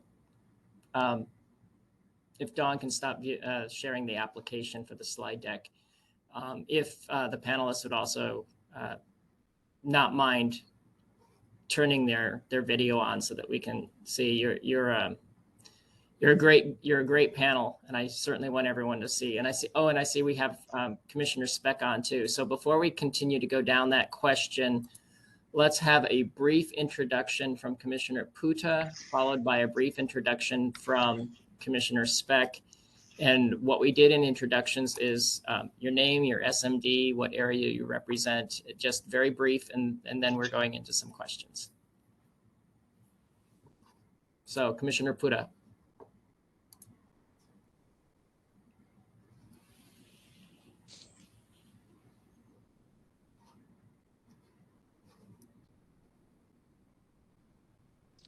Well, while we're waiting, let's start with Commissioner Speck, and then we'll go to Commissioner Puta. So, Good afternoon. I am Randy Speck. I am Commissioner at ANC 34G03, and that is Chevy Chase, Barnaby Woods, and Hawthorne. I've been a commissioner for 10 years, and I've been chair of my commission for 7.5 years. welcome, Commissioner. Commissioner Puta, do you have sound yet? Yes, I do. Okay. Hi, everyone. If you can give us a brief introduction, your name, your SMD, what area you represent. Sure. I was trying to do video, but okay, that's not allowed. No worries. Hi, everyone. This is Kishan Puta. I was elected first in 2012, back when Vince Gray was mayor, in DuPont Circle in 2B04 rather. And in 2018, I was elected in our new neighborhood in Burleith, next to Georgetown. So that's the Georgetown ANC, which is 2E, and I'm 2E01 over here for the last 4 years, just reelected. I'm a Indian American ANC commissioner. I've been trying to promote more diversity amongst ANC commissioners in our city, especially amongst immigrants and people of all ethnic backgrounds, because we are a city of immigrants. I'm very happy to see that there's a lot more people of all backgrounds as commissioners now than when I first was elected. Asian Americans, Indian Americans, South Asian Americans. However, I've not yet ever served with anyone who wasn't with any people of color except for myself. So if there's anyone out there who wants any help working in communities where they're the only commissioner who looks like them, know that you're not the only one, that I've been through it, and I'm happy to help guide you through it. Thank you, Commissioner. The question that we had asked while we were waiting for you and Commissioner Speck was, how have you successfully navigated the issue of community engagement? What resources have you used to connect with your community on issues, whether they're controversial or simple? And if you could share that, that would be helpful. So let's go to Commissioner Martin next.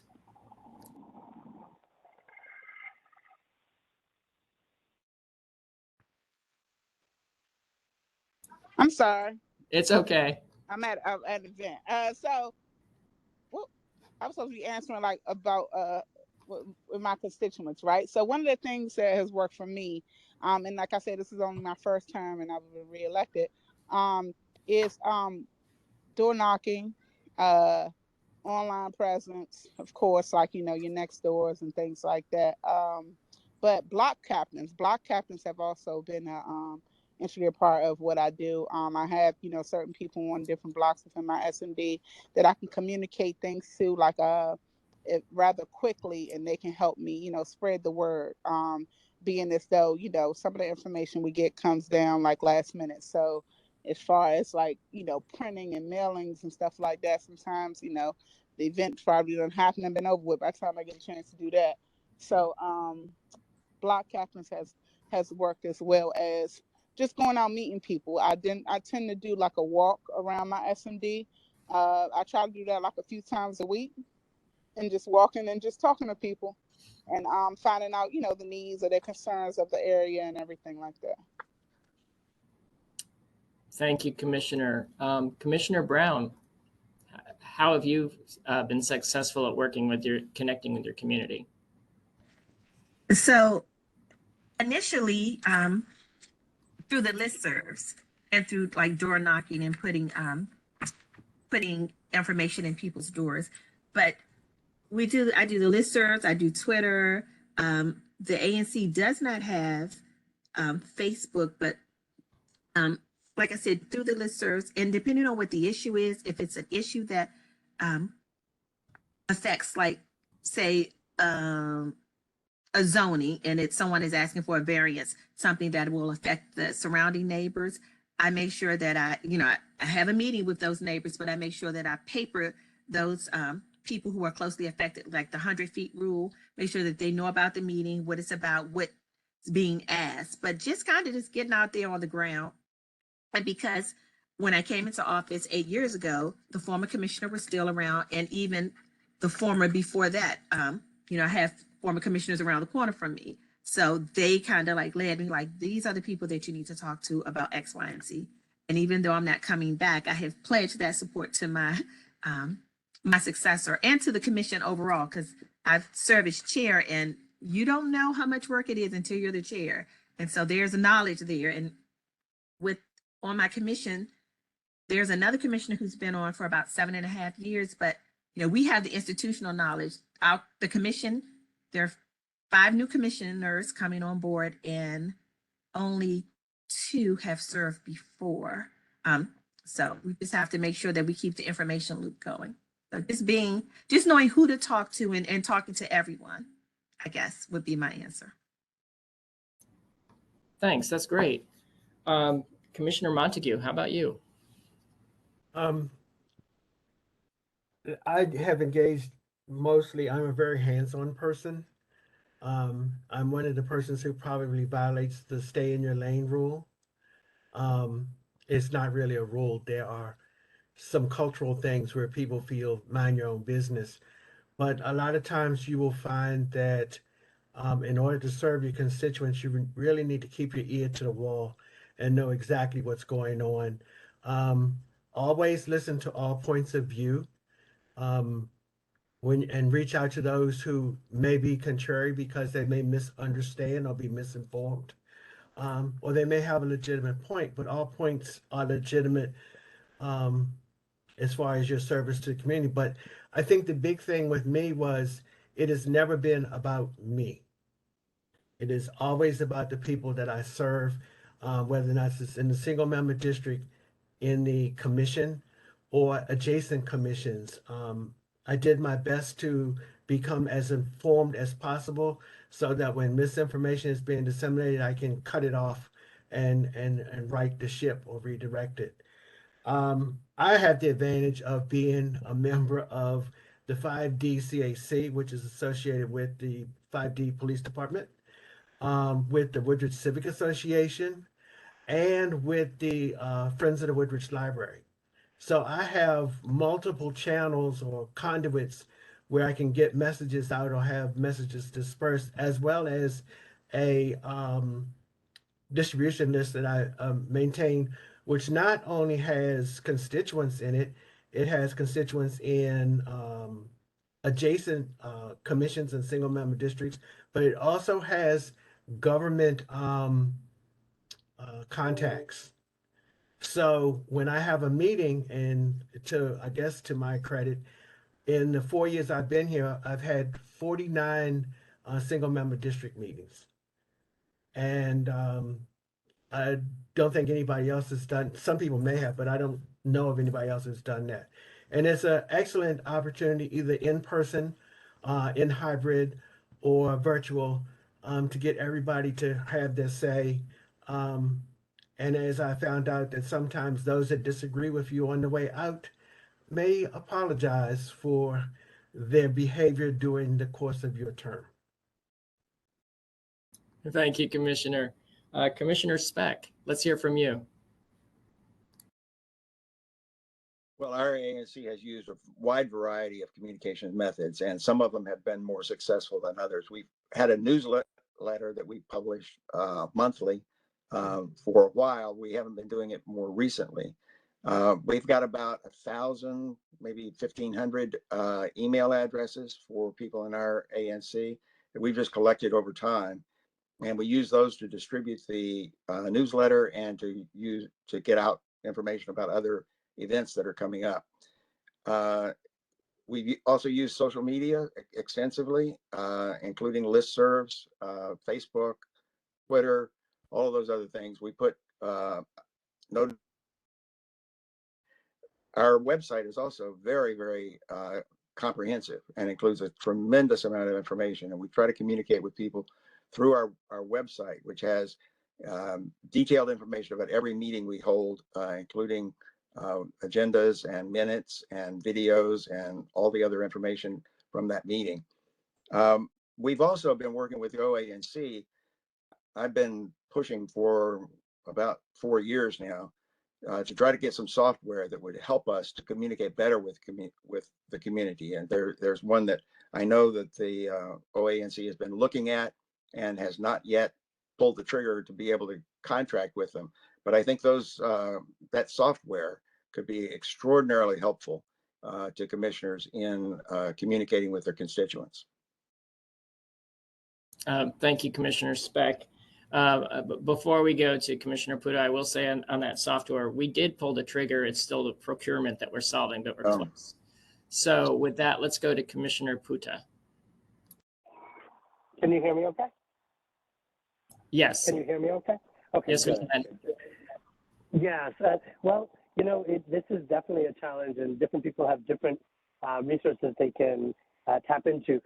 One thing about listservs is there are so many in this city, and there used to be more when Google, before Yahoo Groups went away, but Groups.io has taken its place, as well as Google Groups. So try to find what listservs are in your area or near your area if you haven't already. And when you do, anybody who writes a message on there, no matter what it's about, you can write them back and just say, hey, I just wanted to introduce myself. I'm your neighbor, I'm your commissioner, and do you mind if I add you to my list? Try to start building an email list is what I recommend.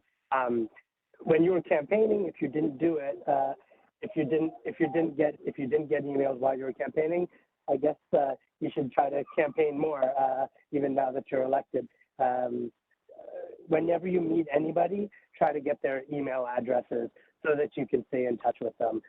And then once you have a list, then whenever there's a leaf cleaning announcement or this announcement from the city about construction, a road closure, then you've got a list that you can message to. It takes some time, and every new commissioner should, in my opinion, take that time to build their list early and often. Do whatever you can to do it. Respond to people on the listservs, use Nextdoor, and put it out there on social media as well. But also do it the old-fashioned way. If you're not going to knock doors, at least walk the streets like the other commissioner mentioned. But I would add on to her point, build your list. Ask people for their email addresses so you can stay in touch.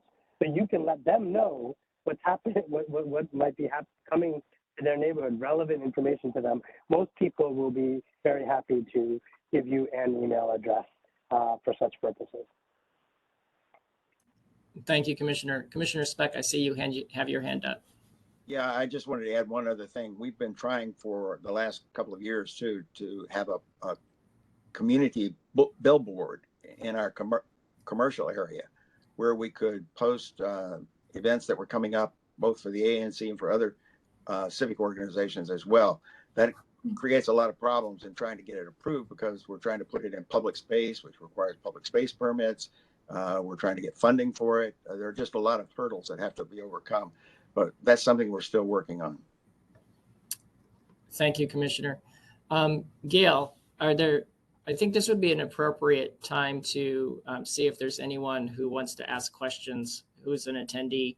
I see Commissioner Montague has his hand up, so we will go to him while we see if anyone raises their hand in the attendee list to ask a question. One of the things that I mentioned, as Commissioner Speck mentioned about the ANC website, in addition, I had business cards, as you can see the logo behind me. I had umpteen business cards. So if you were talking to me, a business card went in your hand before I walked away. So you always had a way to get in touch with me. Even if I didn't have your email address, if it was pressing enough, you'd reach out or call. And I don't know if it's so hard to call you executive director. Executive director Bass.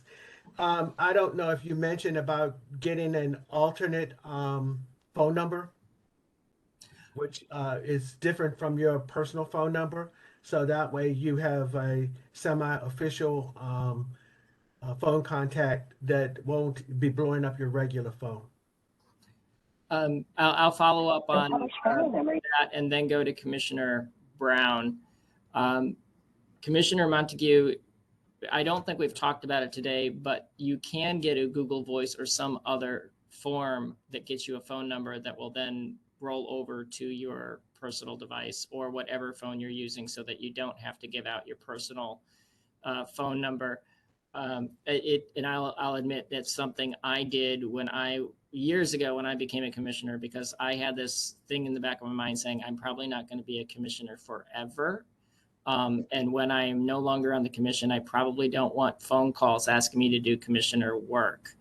The other thing I'll say about the business cards is business cards are a permissible use of your ANC money. And I would also ask you to think about all of the real estate on a business card is important. You may want to put your name, contact information on the front, but also use the back of it to maybe have the URL for your website, or maybe have the Twitter account for if your ANC has a Twitter account, so that you can direct your constituents to all the ways your commission is communicating with them. Commissioner Brown, I see you have your hand up. Yes, thank you. I just wanted to add when Commissioner Montague said about the business card. So I'm in a few organizations and I have the pleasure of hanging around young folks. And what young folks do, I'm not sure if you all can see that, is that they have QR codes. So I made my business card into a QR code, and it's one that you can adjust. You can put the information down that you want people to have. And so on January 2nd, around 2:00, I'm going to take off commissioner and those email addresses and put some other things on there that I want people to know about me or to be able to get in contact with me. But that's very effective when you don't have cards. And in the COVID world, it helps when people have iPhones or phones that have QR readers, but it's real quick. It goes right to their contacts. And then it has, you know, who you are and what you are to them. So I just wanted to share that also.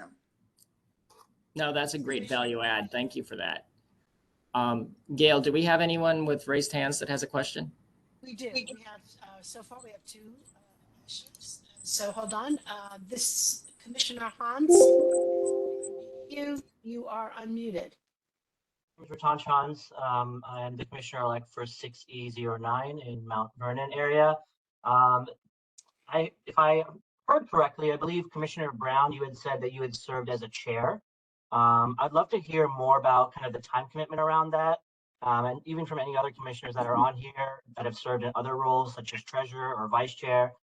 As somebody that's new, I'm thinking about it, but I also am not sure if it's a good idea for somebody who's brand new to serve in one of those kinds of roles. So would love to hear your advice about that. So as chair, it is a lot of time. It is a part-time job. So being a commissioner is a part-time job, but when you are the chair, it could add easily 10 hours a week to your life. My commission, we have sort of, it's restricted who can run for chair. You have to have been a commissioner for a year. And you have to have been a commissioner and have served as an officer for a year so that you understand the time commitment. Previous to being the chair, I was the vice chair. And with that, I guess that was my training role, because I did a lot of the, planning, behind the scene planning with that, building the agenda, contacting the speakers with the help of, we have an admin assistant who is leaving us at the end of the year too.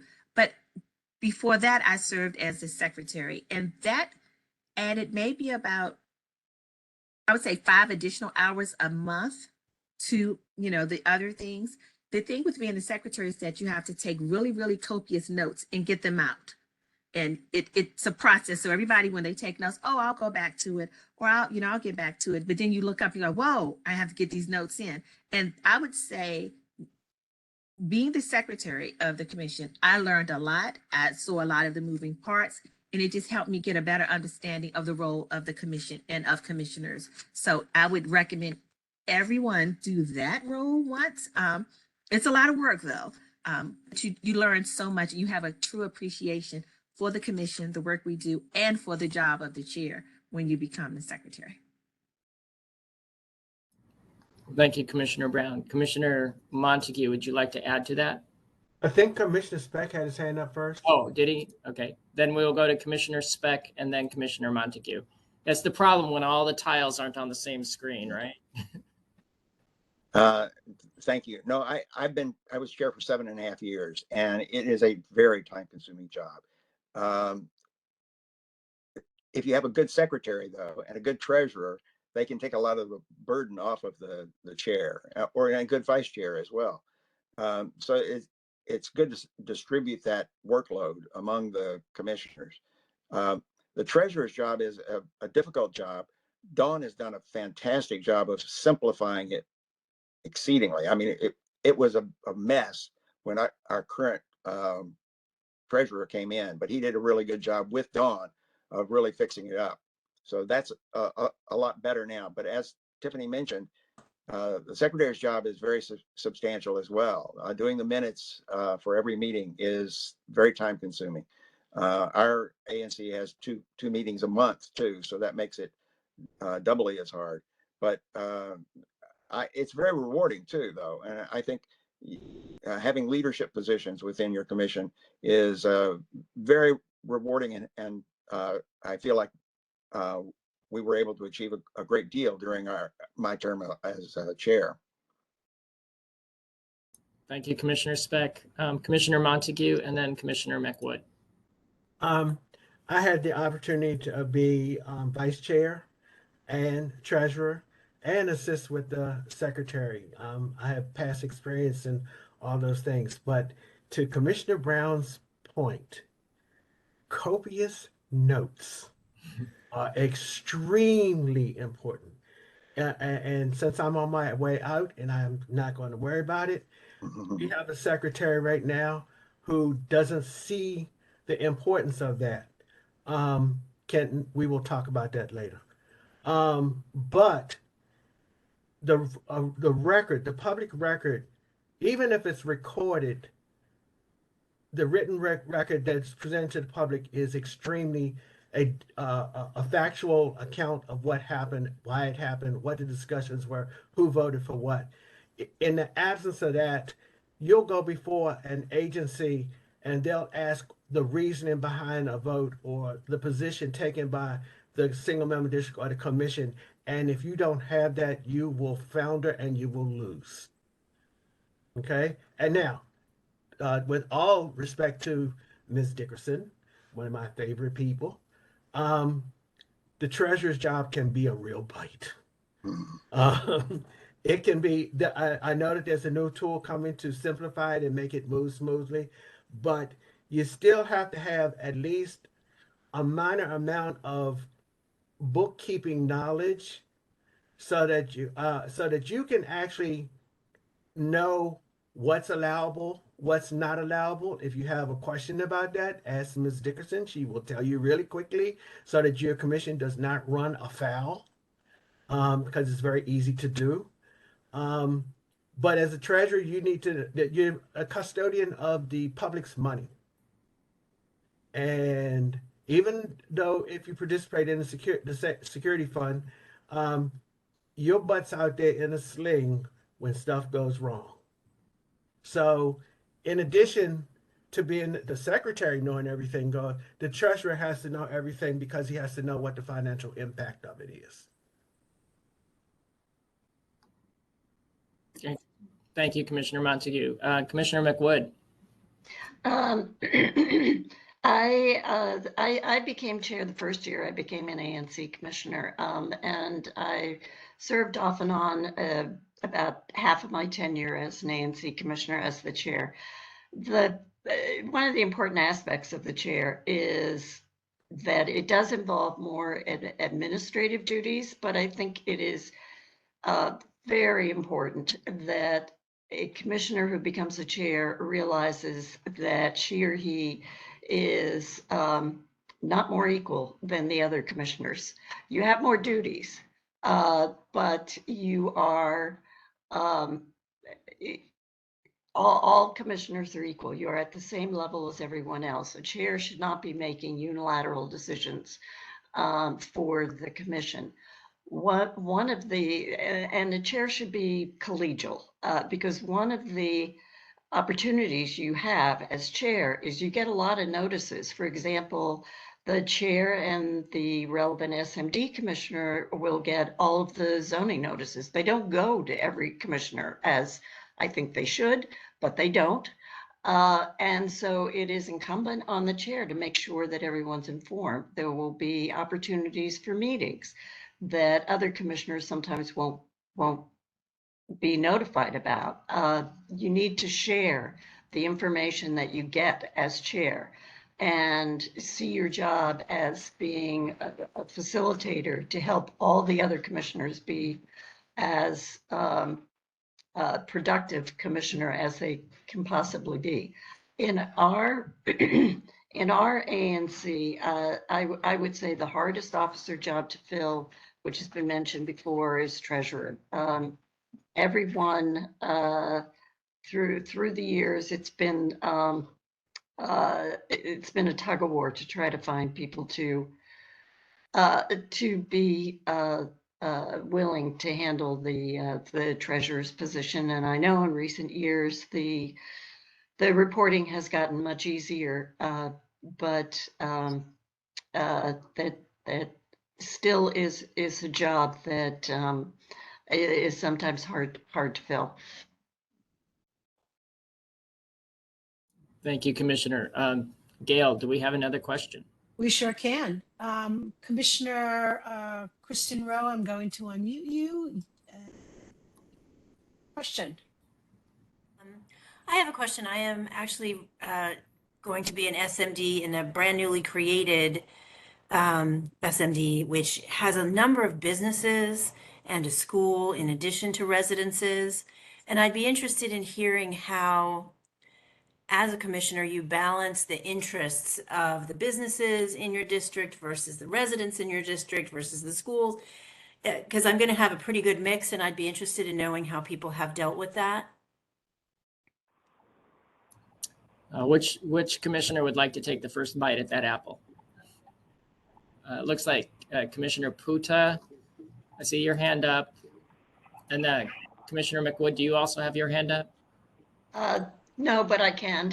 Well, then we'll go to Commissioner Puta first. Hi there. Well, good for you. That's very exciting. And I've had lots of businesses and schools in my districts, and it's a blessing for the most part. It can be challenging, but yeah, you're asking the right question. I consider them all my constituents. They're not my voters, but they're my constituents. And, they provide valuable services to my constituents, especially the schools, but the businesses as well. And whenever the businesses, I try to keep in touch with them and find out, what's going on in terms of what's coming up, new openings, new offerings, new hours. And I help them promote that to the community. It helps everyone. Now, of course, sometimes they'll ask for things from the ANC, and that's when you have to start to balance things out. Whenever they ask for something like, if it's like wider alcohol hours or something, no matter what your philosophy is, whether you're leaning towards yes or no, you take it to your constituents. You give them an opportunity to weigh in. I forgot to mention earlier, one easy thing to do is to have a monthly conference call just for your SMD, or a Zoom call. And, some months you won't get many people on, but at least you're doing it once a month, virtual or phone office hour. You give people the chance to directly speak with you and ask questions every month, even if they don't meet you personally, So that's important. On the schools, you should keep in touch with their parent-teacher organizations and their principals. And one other person who you might not think of is actually the most important if there's a school in your SMD, the facilities manager of the school, because those are the people where rubber hits the road about, trash or school crossings or traffic, they're the ones you'll want to talk to first. But of course, the principal and the parent-teacher organization. I try to go to some of their meetings if you can, especially if they're virtual. Thank you, Commissioner. I see Commissioner Speck has his hand up.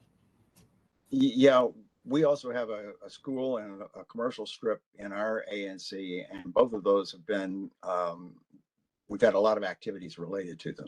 The school, for instance, went through a big expansion, and we had to deal with both the nature of the expansion, what was going to be built and how it was going to be built, but also the construction issues during the construction period.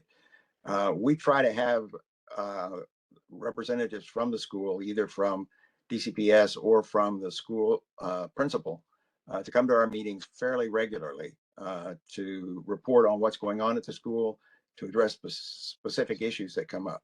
With regard to the commercial businesses in our neighborhood, we have recently gone through a process of developing a small area plan for our commercial area, and that involved both the constituents, the residents in the neighborhood, but also very importantly the commercial businesses, and some of their interests coincide with the constituents' interests. For instance, things like issues like parking. If the small area plan is going to foresee some development in the area, how are we going to have sufficient parking so that all of the customers for our commercial businesses will be able to visit them, and also constituents will be able to find a place to park nearby.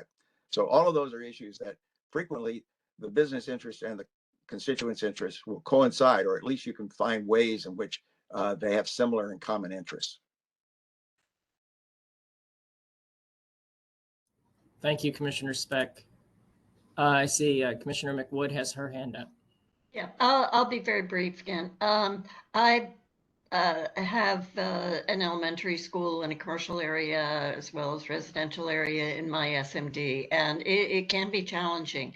I think just practically, what is helpful to do is to make sure that you've connected with all of the businesses, that they know who you are, they know how to reach you, that you encourage them as strongly as you can to reach out to you when they have some concern. The same thing with the schools. Find out who the leadership is within the school, the principal, obviously, but there may be an assistant to the principal who is actually the eyes and ears of the school. They're really the person who really knows what's going on a daily basis.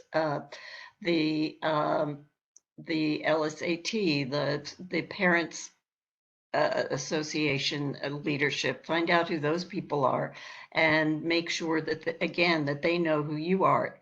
It may take a couple of overtures from you to this group of leaders that before you convince them that they need to be coming to you, but it's very important that you don't always feel that you have to do all of the outreach and that nothing is going to happen unless you are directly engaging. You should reach a point where there's trust that is developed between the business owners, between the school community, the residents obviously as well, so that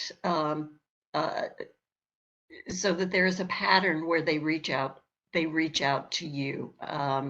I think life becomes a little more efficient and a little easier for you to manage as a commissioner when you've got so many other uses in constituency if you've developed those relationships. Thank you, Commissioner Gale. Do we have another question? We do. Commissioner Velasquez, you are unmuted. Yeah, thank you. It's actually a follow-up to the last question about, and specifically about business engagement. I represent a large portion of 8th Street North, or will represent a large portion of 8th Street Northeast, which is a very vibrant and changing area. And I'm just curious on some best practices, maybe from Commissioner McWood, on how to engage with the businesses. You know, I had the voter list. I did door knocking on homes, but I didn't knock on any business doors. Is that the best way to get in touch with all them? Just start walking around and handing out business cards, or what other best practices have commissioners used to engage with and develop relationships with the businesses? Thank you. I think Commissioner Brown, Commissioner Brown had her hand raised to answer that question. Kent. Yeah, I think Commissioner Brown, you look like you have something to say. I think she looks like she's muted. Hold on, let me just double check. I don't know why she would be, but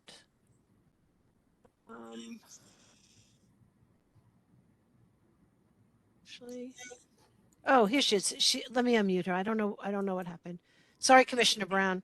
No, that's fine. It's something what happened with my controls down at the bottom. I'm like, I can't unmute myself. It's so funny that this question came up about 8th Street.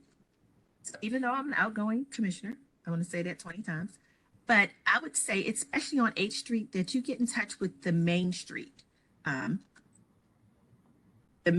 organization there, to build that relationship with them. I think sometimes when people come to ANCs, I think they sometimes confuse us with the neighborhood association or with other associations that do that work. And so I know the Main Street does the business work. And there's a business retail corridor.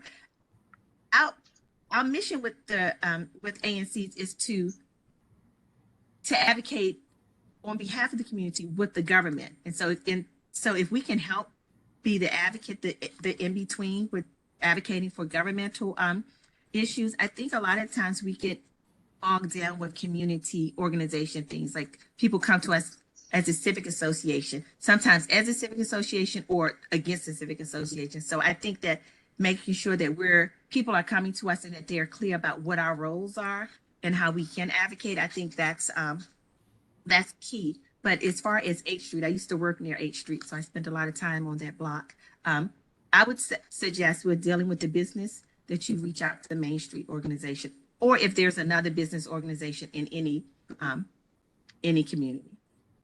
And I don't know if I can mute myself back. I'm gonna try it again. That's okay. I can unmute you or mute you, whatever you want to do. It's fine. Okay, it's fine. I don't think I want to say anything. I don't think my family's gonna come down, so I may be good for a while. Okay. Commissioner McWood, I know the question mentioned you. If there's anything you'd like to add to that. The only thing I would add is walking into the businesses. I favor direct contact. So I would encourage you to walk into the business, introduce yourself, ask to talk to the manager or whoever is in charge or whoever is behind the counter, give them your contact information, let them know what your role is, how you might be able to help them, so that they will think about reaching out to you in the future. That I think is key. Personal relationships are what an awful lot of being an ANC commissioner is about. So Ken, we have one last question, I think, as our time is about 5 minutes from end. So we'll take the last raised hand, if that's okay. And no, that's fine. Let's do that one, and then we'll do a final round with one final closing statement from each attendee or each panelist, and then we will close. Okay, so Commissioner Green, Lorenzo Green, you are unmuted. Thank you. I'll be quick. I just wanted to add that definitely direct engagement with businesses, because some business owners in your neighborhood could also be a space where you can share information about your meetings. Some businesses may be open to you offering a corner of their store for you to have your newsletters or put up your flyers about meetings. sometimes your businesses in your neighborhood may have BZA cases. So it's best to have a working relationship with them, or they may have ABRA cases. A working relationship so that when those issues come up, it's easier to work those things out so it's not adversarial or divisive. And sometimes a business may have a not so great relationship with a predecessor or another member of the commission. But what you can do as a commissioner is try to mediate that, and also be aware of whether that business hires from your neighborhood. If that business hires from your neighborhood, you have residents that you represent that work in that business, you definitely want to do everything possible to make sure that business is successful, since they're actually investing not just in the community, but investing in the people in your community. So just want to put that out. No, that's an excellent point. Thank you so much for contributing that. Okay, so what I think we'll do here, since we're close to time, is let's go around the horn, and I would just like each of you to share one thing that you think is whether it's the most important thing you learned from your experience, or the one of the most important things that you think your experience can share with the incoming commissioners, something that's been impactful or impacted you personally, or that has impacted your community through your service. Let's start with, I'm going to start with Commissioner Montague. Well, let's see. I want to thank each of the new commissioners and the returning commissioners for their interest in serving in this position. It is not easy. Some people believe it's one thing and then find out it's something else, and then they bail out. Stick with it at least one term. Not every constituent or every business or every concern in your commission or a single member district is going to agree with you. Spend the time learning how the agencies work. So when they say no, you can come back and say, I don't think so. Okay, and have the proper footing to back up while you're pushing back. Okay, not all agencies are bad, but there are one or two out there that don't have great reputations. But learn about zoning and with the Board of Zoning Adjustment. You will spend a considerable amount of time dealing with that. And just because somebody says I don't like or I don't want holds butkus as far as great weight. Learn what great weight means and how to leverage it. Okay, so you've got to invest the time and the interest in learning the rules and regulations, as well as the nuances of your commission, because sometimes they won't be a picnic either. Sometimes they'll move along swimmingly, but there's a lot to depending on your interest. There's a lot that you can engage in. You'll find it rewarding if you take the time to invest the time in it. Thank you, Commissioner. Let's move to Commissioner Martin. I mean, I share those same sentiments as Commissioner Montague. I mean, learn not only about the agencies, but learn their contact in the agency who can make things happen for you. I find that several of the ward-specific contacts for some of the agencies aren't as responsive as if I was to elevate it to their superior. And then that's how I was able to get things done. Also work with your MOCers. Your MOCers are there to assist you to get and make, get stuff done.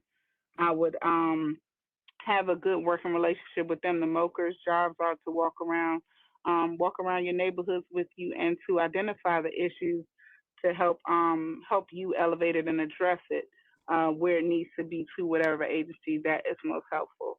And, I know there will be certain people that may not agree with your view on things, but, keep the door open, the communication open between you and your constituents always, whether it be a constituent who lives in your neighborhood or just a business or whatever like that. Try to hear everyone out, and come to the best conclusion for your area. I think that would be good, and just try to stay positive in the whole thing. And like you said, stick in there at least the one term.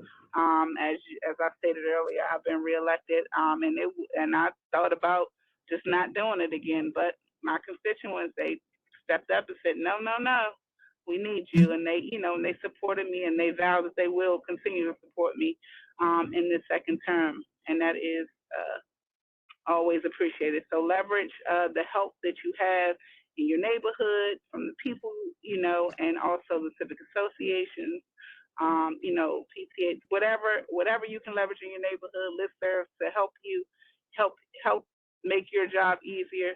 Do that so that you don't overextend yourself. Thank you.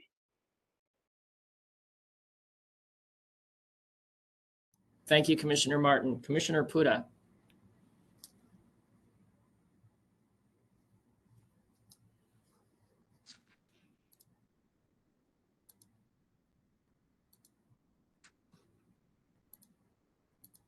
Well, while we're waiting for Commissioner Puda, let's go to Commissioner. I kind of wanted to see this exhibit on Kennedy. Okay, Commissioner Puda, are you there or available? Yeah, I apologize. It's okay. Can you hear me okay? Yes, we can. All right, great. So thanks for the invitation, Kent, and good luck to everybody in your first terms. And know that we're here as resources. I'm 2E01 at anc.dc.gov if you have any questions at any time. I wanted to say in terms of just what I've learned, most basic thing is you get out of it and the results you get are based on what you put in. There's no requirement, there's no rules. You decide what's best for you and your community, and then your community will decide at the next election, But what I would say is my biggest takeaway is if you want to be effective advocating with DC government, realize that they are all public servants too, and that they have lives and bureaucracies that they're dealing with. So be understanding, but at the same time, be persistent. So I call it polite persistence. It took me my first term to figure out how to do it. But polite persistence is always being friendly, because all of these public servants, really, they're actually our neighbors as well. Almost all of them live in our city. So be nice, be collegial, ask them about their kids and their families. Always start off the call with asking how they are doing and talk about, the weather, the communities where they live. Get to know the public servants, but also be persistent. Be polite, be friendly, but be persistent. Don't give up. If you haven't heard back from them, call them the next week and text them. Try to get a cell phone number so you can send text messages. Call, text, email if it's important to you. And that's how we were able to get $7 million for a field, then $20 million for the rec center, and now in my new neighborhood, $30 million for a new rec center. It didn't just happen. We had to be persistent over many months and years, and you will be too. You'll be successful if you're persistent. So good luck to y'all. Thank you, Commissioner. Let's go to Commissioner McWood. There's so much I'd like to say, but let me say this. Don't be discouraged. Don't feel as a new commissioner that you are supposed to know everything. And, one of your colleagues, knows all about zoning, and you have never seen a zoning case in your life, and you don't have a clue what you are supposed to do. most of us started out that way, and we learned. We put in the effort. We read the regs. We talked to people. We made mistakes, and we learned. So I really hope that all you new ANC commissioners are in it for at least 2 terms, because the first term is very much a learning exercise. The other thing I'd like to say is, this is piggybacking on what I heard before this panel started. There was a question about, is there not a tension between the ANC law and the oath of office? I have never found that there is a tension. I think when you are doing what's in the best interests of the city by advocating for your neighborhood, I don't see that as a tension. I think that is, I think that's consistent. The city is better for our representation of our neighborhoods. The other thing I wanted to mention is, again, I think something that I heard Kent say is, don't pull the trigger too fast on ANC decisions.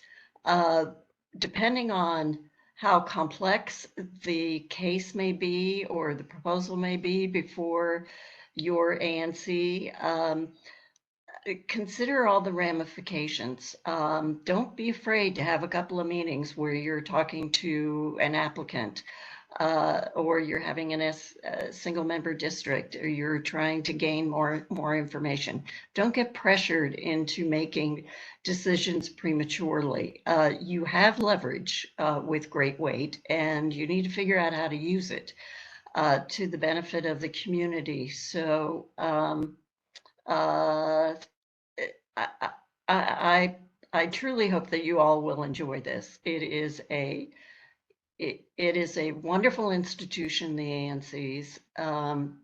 It is something that the District of Columbia should be incredibly proud of, and you will reap enormous benefit for your constituents. Your residents will be incredibly grateful to you and impressed with what you are able to accomplish. Just stay in it. Don't get discouraged. And reach out to your fellow commissioners, who all of us would be more than happy, as well as the Office of ANC, to help you out. Thank you, Commissioner. Commissioner Speck. I would affirm all of the things that the other commissioners have said. They all hit very good points. I would emphasize just 2 of them. The first is, in terms of creating personal relationships, that's just incredibly important at the agencies that you're going to be dealing with. There are, as Keisha, there are lots of very good civil servants out there who are trying their best to do their job. You need to find the ones who are really knowledgeable about what's going on, and befriend them, and go back to them when you need questions answered. Those are the people who can really help you in difficult times sometimes. The other thing is, with regard to how we can get things done, great weight only goes so far, really, because it doesn't mean the agency has to follow what you're saying. It just means that they have to acknowledge it. And that means that ultimately, when you get down to the bottom line, the ANC has to be persuasive. They have to be able to persuade the agency, or sometimes the council, to do what's best for your community. And that means going out and doing your homework, listening to all of the people in the community, building your case step by step, so that you can go to the agency or go to the council and say, this is what needs to be done in our community, and they can be persuaded by that. That's the only way ultimately that we really can have the kind of influence that I think we need to have. Thank you, Commissioner Speck. And Commissioner Brown, we're going to give you the honor of the last word. Oh, wow. Okay, thanks, I think. Going with everyone said, definitely remembering that the commission has great weight. So it has to be collaborative, and it has to be a commission decision. especially when you're the chair, when you're signing on behalf of the commission, you're signing saying that this is what we believe, this is what we think should happen, and that is given great weight. The commission is given great weight because you do have some agencies that say, oh, this is just the SMD commissioner that wrote this. And so just doing that, and the way that even when you send things to different agencies, when you build those relationships, Randy is absolutely right. You got to build relationships, and they will even tell you how to best advocate for yourself, for your community through their director's office. I mean, because sometimes you have to go to the director's office and say, we need this, we need that. And sometimes, write kind of strong emails and kind of strong letters to say, this is what we need, we've been ignored. It's funny, I will say this when, being kind, but being firm. I see people, I have a whole lot of different roles when I see people out in different spaces and they're like, well, why is she here as a commissioner? Is she here as a parent? Is she here as a teacher? I'm like, I'm here as all of those things. You don't need to be afraid. I'm here just, for whatever the matter is. I was just at something Tuesday, but I saw something in the chat. Please check your email daily. Get your email, get your ANC email up and running. Do not use your personal email for anything. You don't want anyone to FOIA it.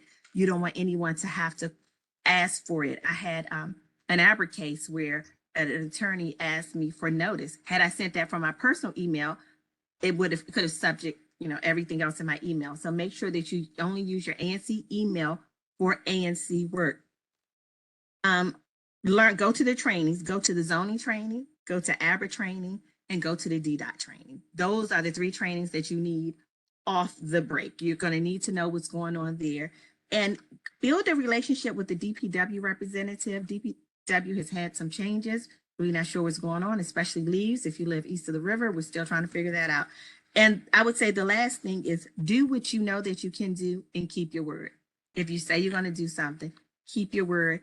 If you make a mistake, apologize and just move on. Because remember, we're doing this for the great pay, for the great benefits, but we're doing this ultimately for the community. So with that, I will say thank you for allowing me to participate. Thank you all for running, and some people who are running again, who are serving again. You're doing God's work. Thank you. And I'd like to thank you all for sharing your time and experience this afternoon. I can say wholeheartedly, I agree with what's been shared. I could go into my personal history, but I won't, because all it would do is underscore that everything that you've said is right on the money. So Gail, would you like to move to closing us out? Sure. So I just want to thank everybody for participating today. As a reminder, and I think I did put in the chat our YouTube channel, but we will have this presentation up on our channel the beginning of next week. So for any of your fellow commissioners that may not have attended and wanted to log on, we also talked and we'll check about putting out the slide deck. And if you do have, I know a lot of times after presentations, certainly we've been here pretty much all day, you're going to walk away and say, oh my gosh, I wish I asked that. So I did put in the chat our OANC email address, but I will say it again. It is oancs@dc.gov, or you can call us at 202-727-9945. The next thing that we will be doing is the swearing in is on January 2nd. It is at 2:00. And unfortunately, we will not have the tickets available until December 21st. But if you call our office and you want to come and pick them up, which we would appreciate, just give us a call to make sure that we are there, and we will be able to give those to you. The swearing in is not going to be live streamed. However, it will be appearing on Channel 13, DC Channel 13. So with that, I just want to say thanks, everyone. And my colleagues can put their pictures up and videos up, and we will close it out. Gail, I have a final request. Leonard, go for it. Can you hear me? We can. Yes. If you're one of the 60 commissioners who have not submitted your headshot photo to me for your badge, please do so. I gave you a deadline of December 15th. I've extended it now to December 21st. So please send in those headshots so you can have your badge at the swearing in ceremony. Thank you. Thank you for that reminder, Leonard. So That's it, Ken. That's it. All right. Well, thank you all for your time today. I know that we've spent a lot of time together. The one thing I will say in closing, information that we did not have time to cover today. Don't fret. We are going to be your best friends every week of the next 2 years. Any question you have, call us, email us, whatever you have. We are setting up a whole host of trainings that will occur throughout the year. As some of our panelists shared, no one expects you to know everything. We know that you will be serving with very talented colleagues in your commissions, and you have former commissioners in your SMDs and our office. We are all designed to help you, so never feel that you're in this alone. We're all very happy to share our expertise and support you to make sure that your term is successful and that your community has the representation that it is voted to get. Thank you for all of that. And I'm very excited to be working with all of you over the next 2 years. All right. Well, thanks, everyone. Have a great rest of your day. Happy holidays and Happy New Year. And we will see you all on January 2nd.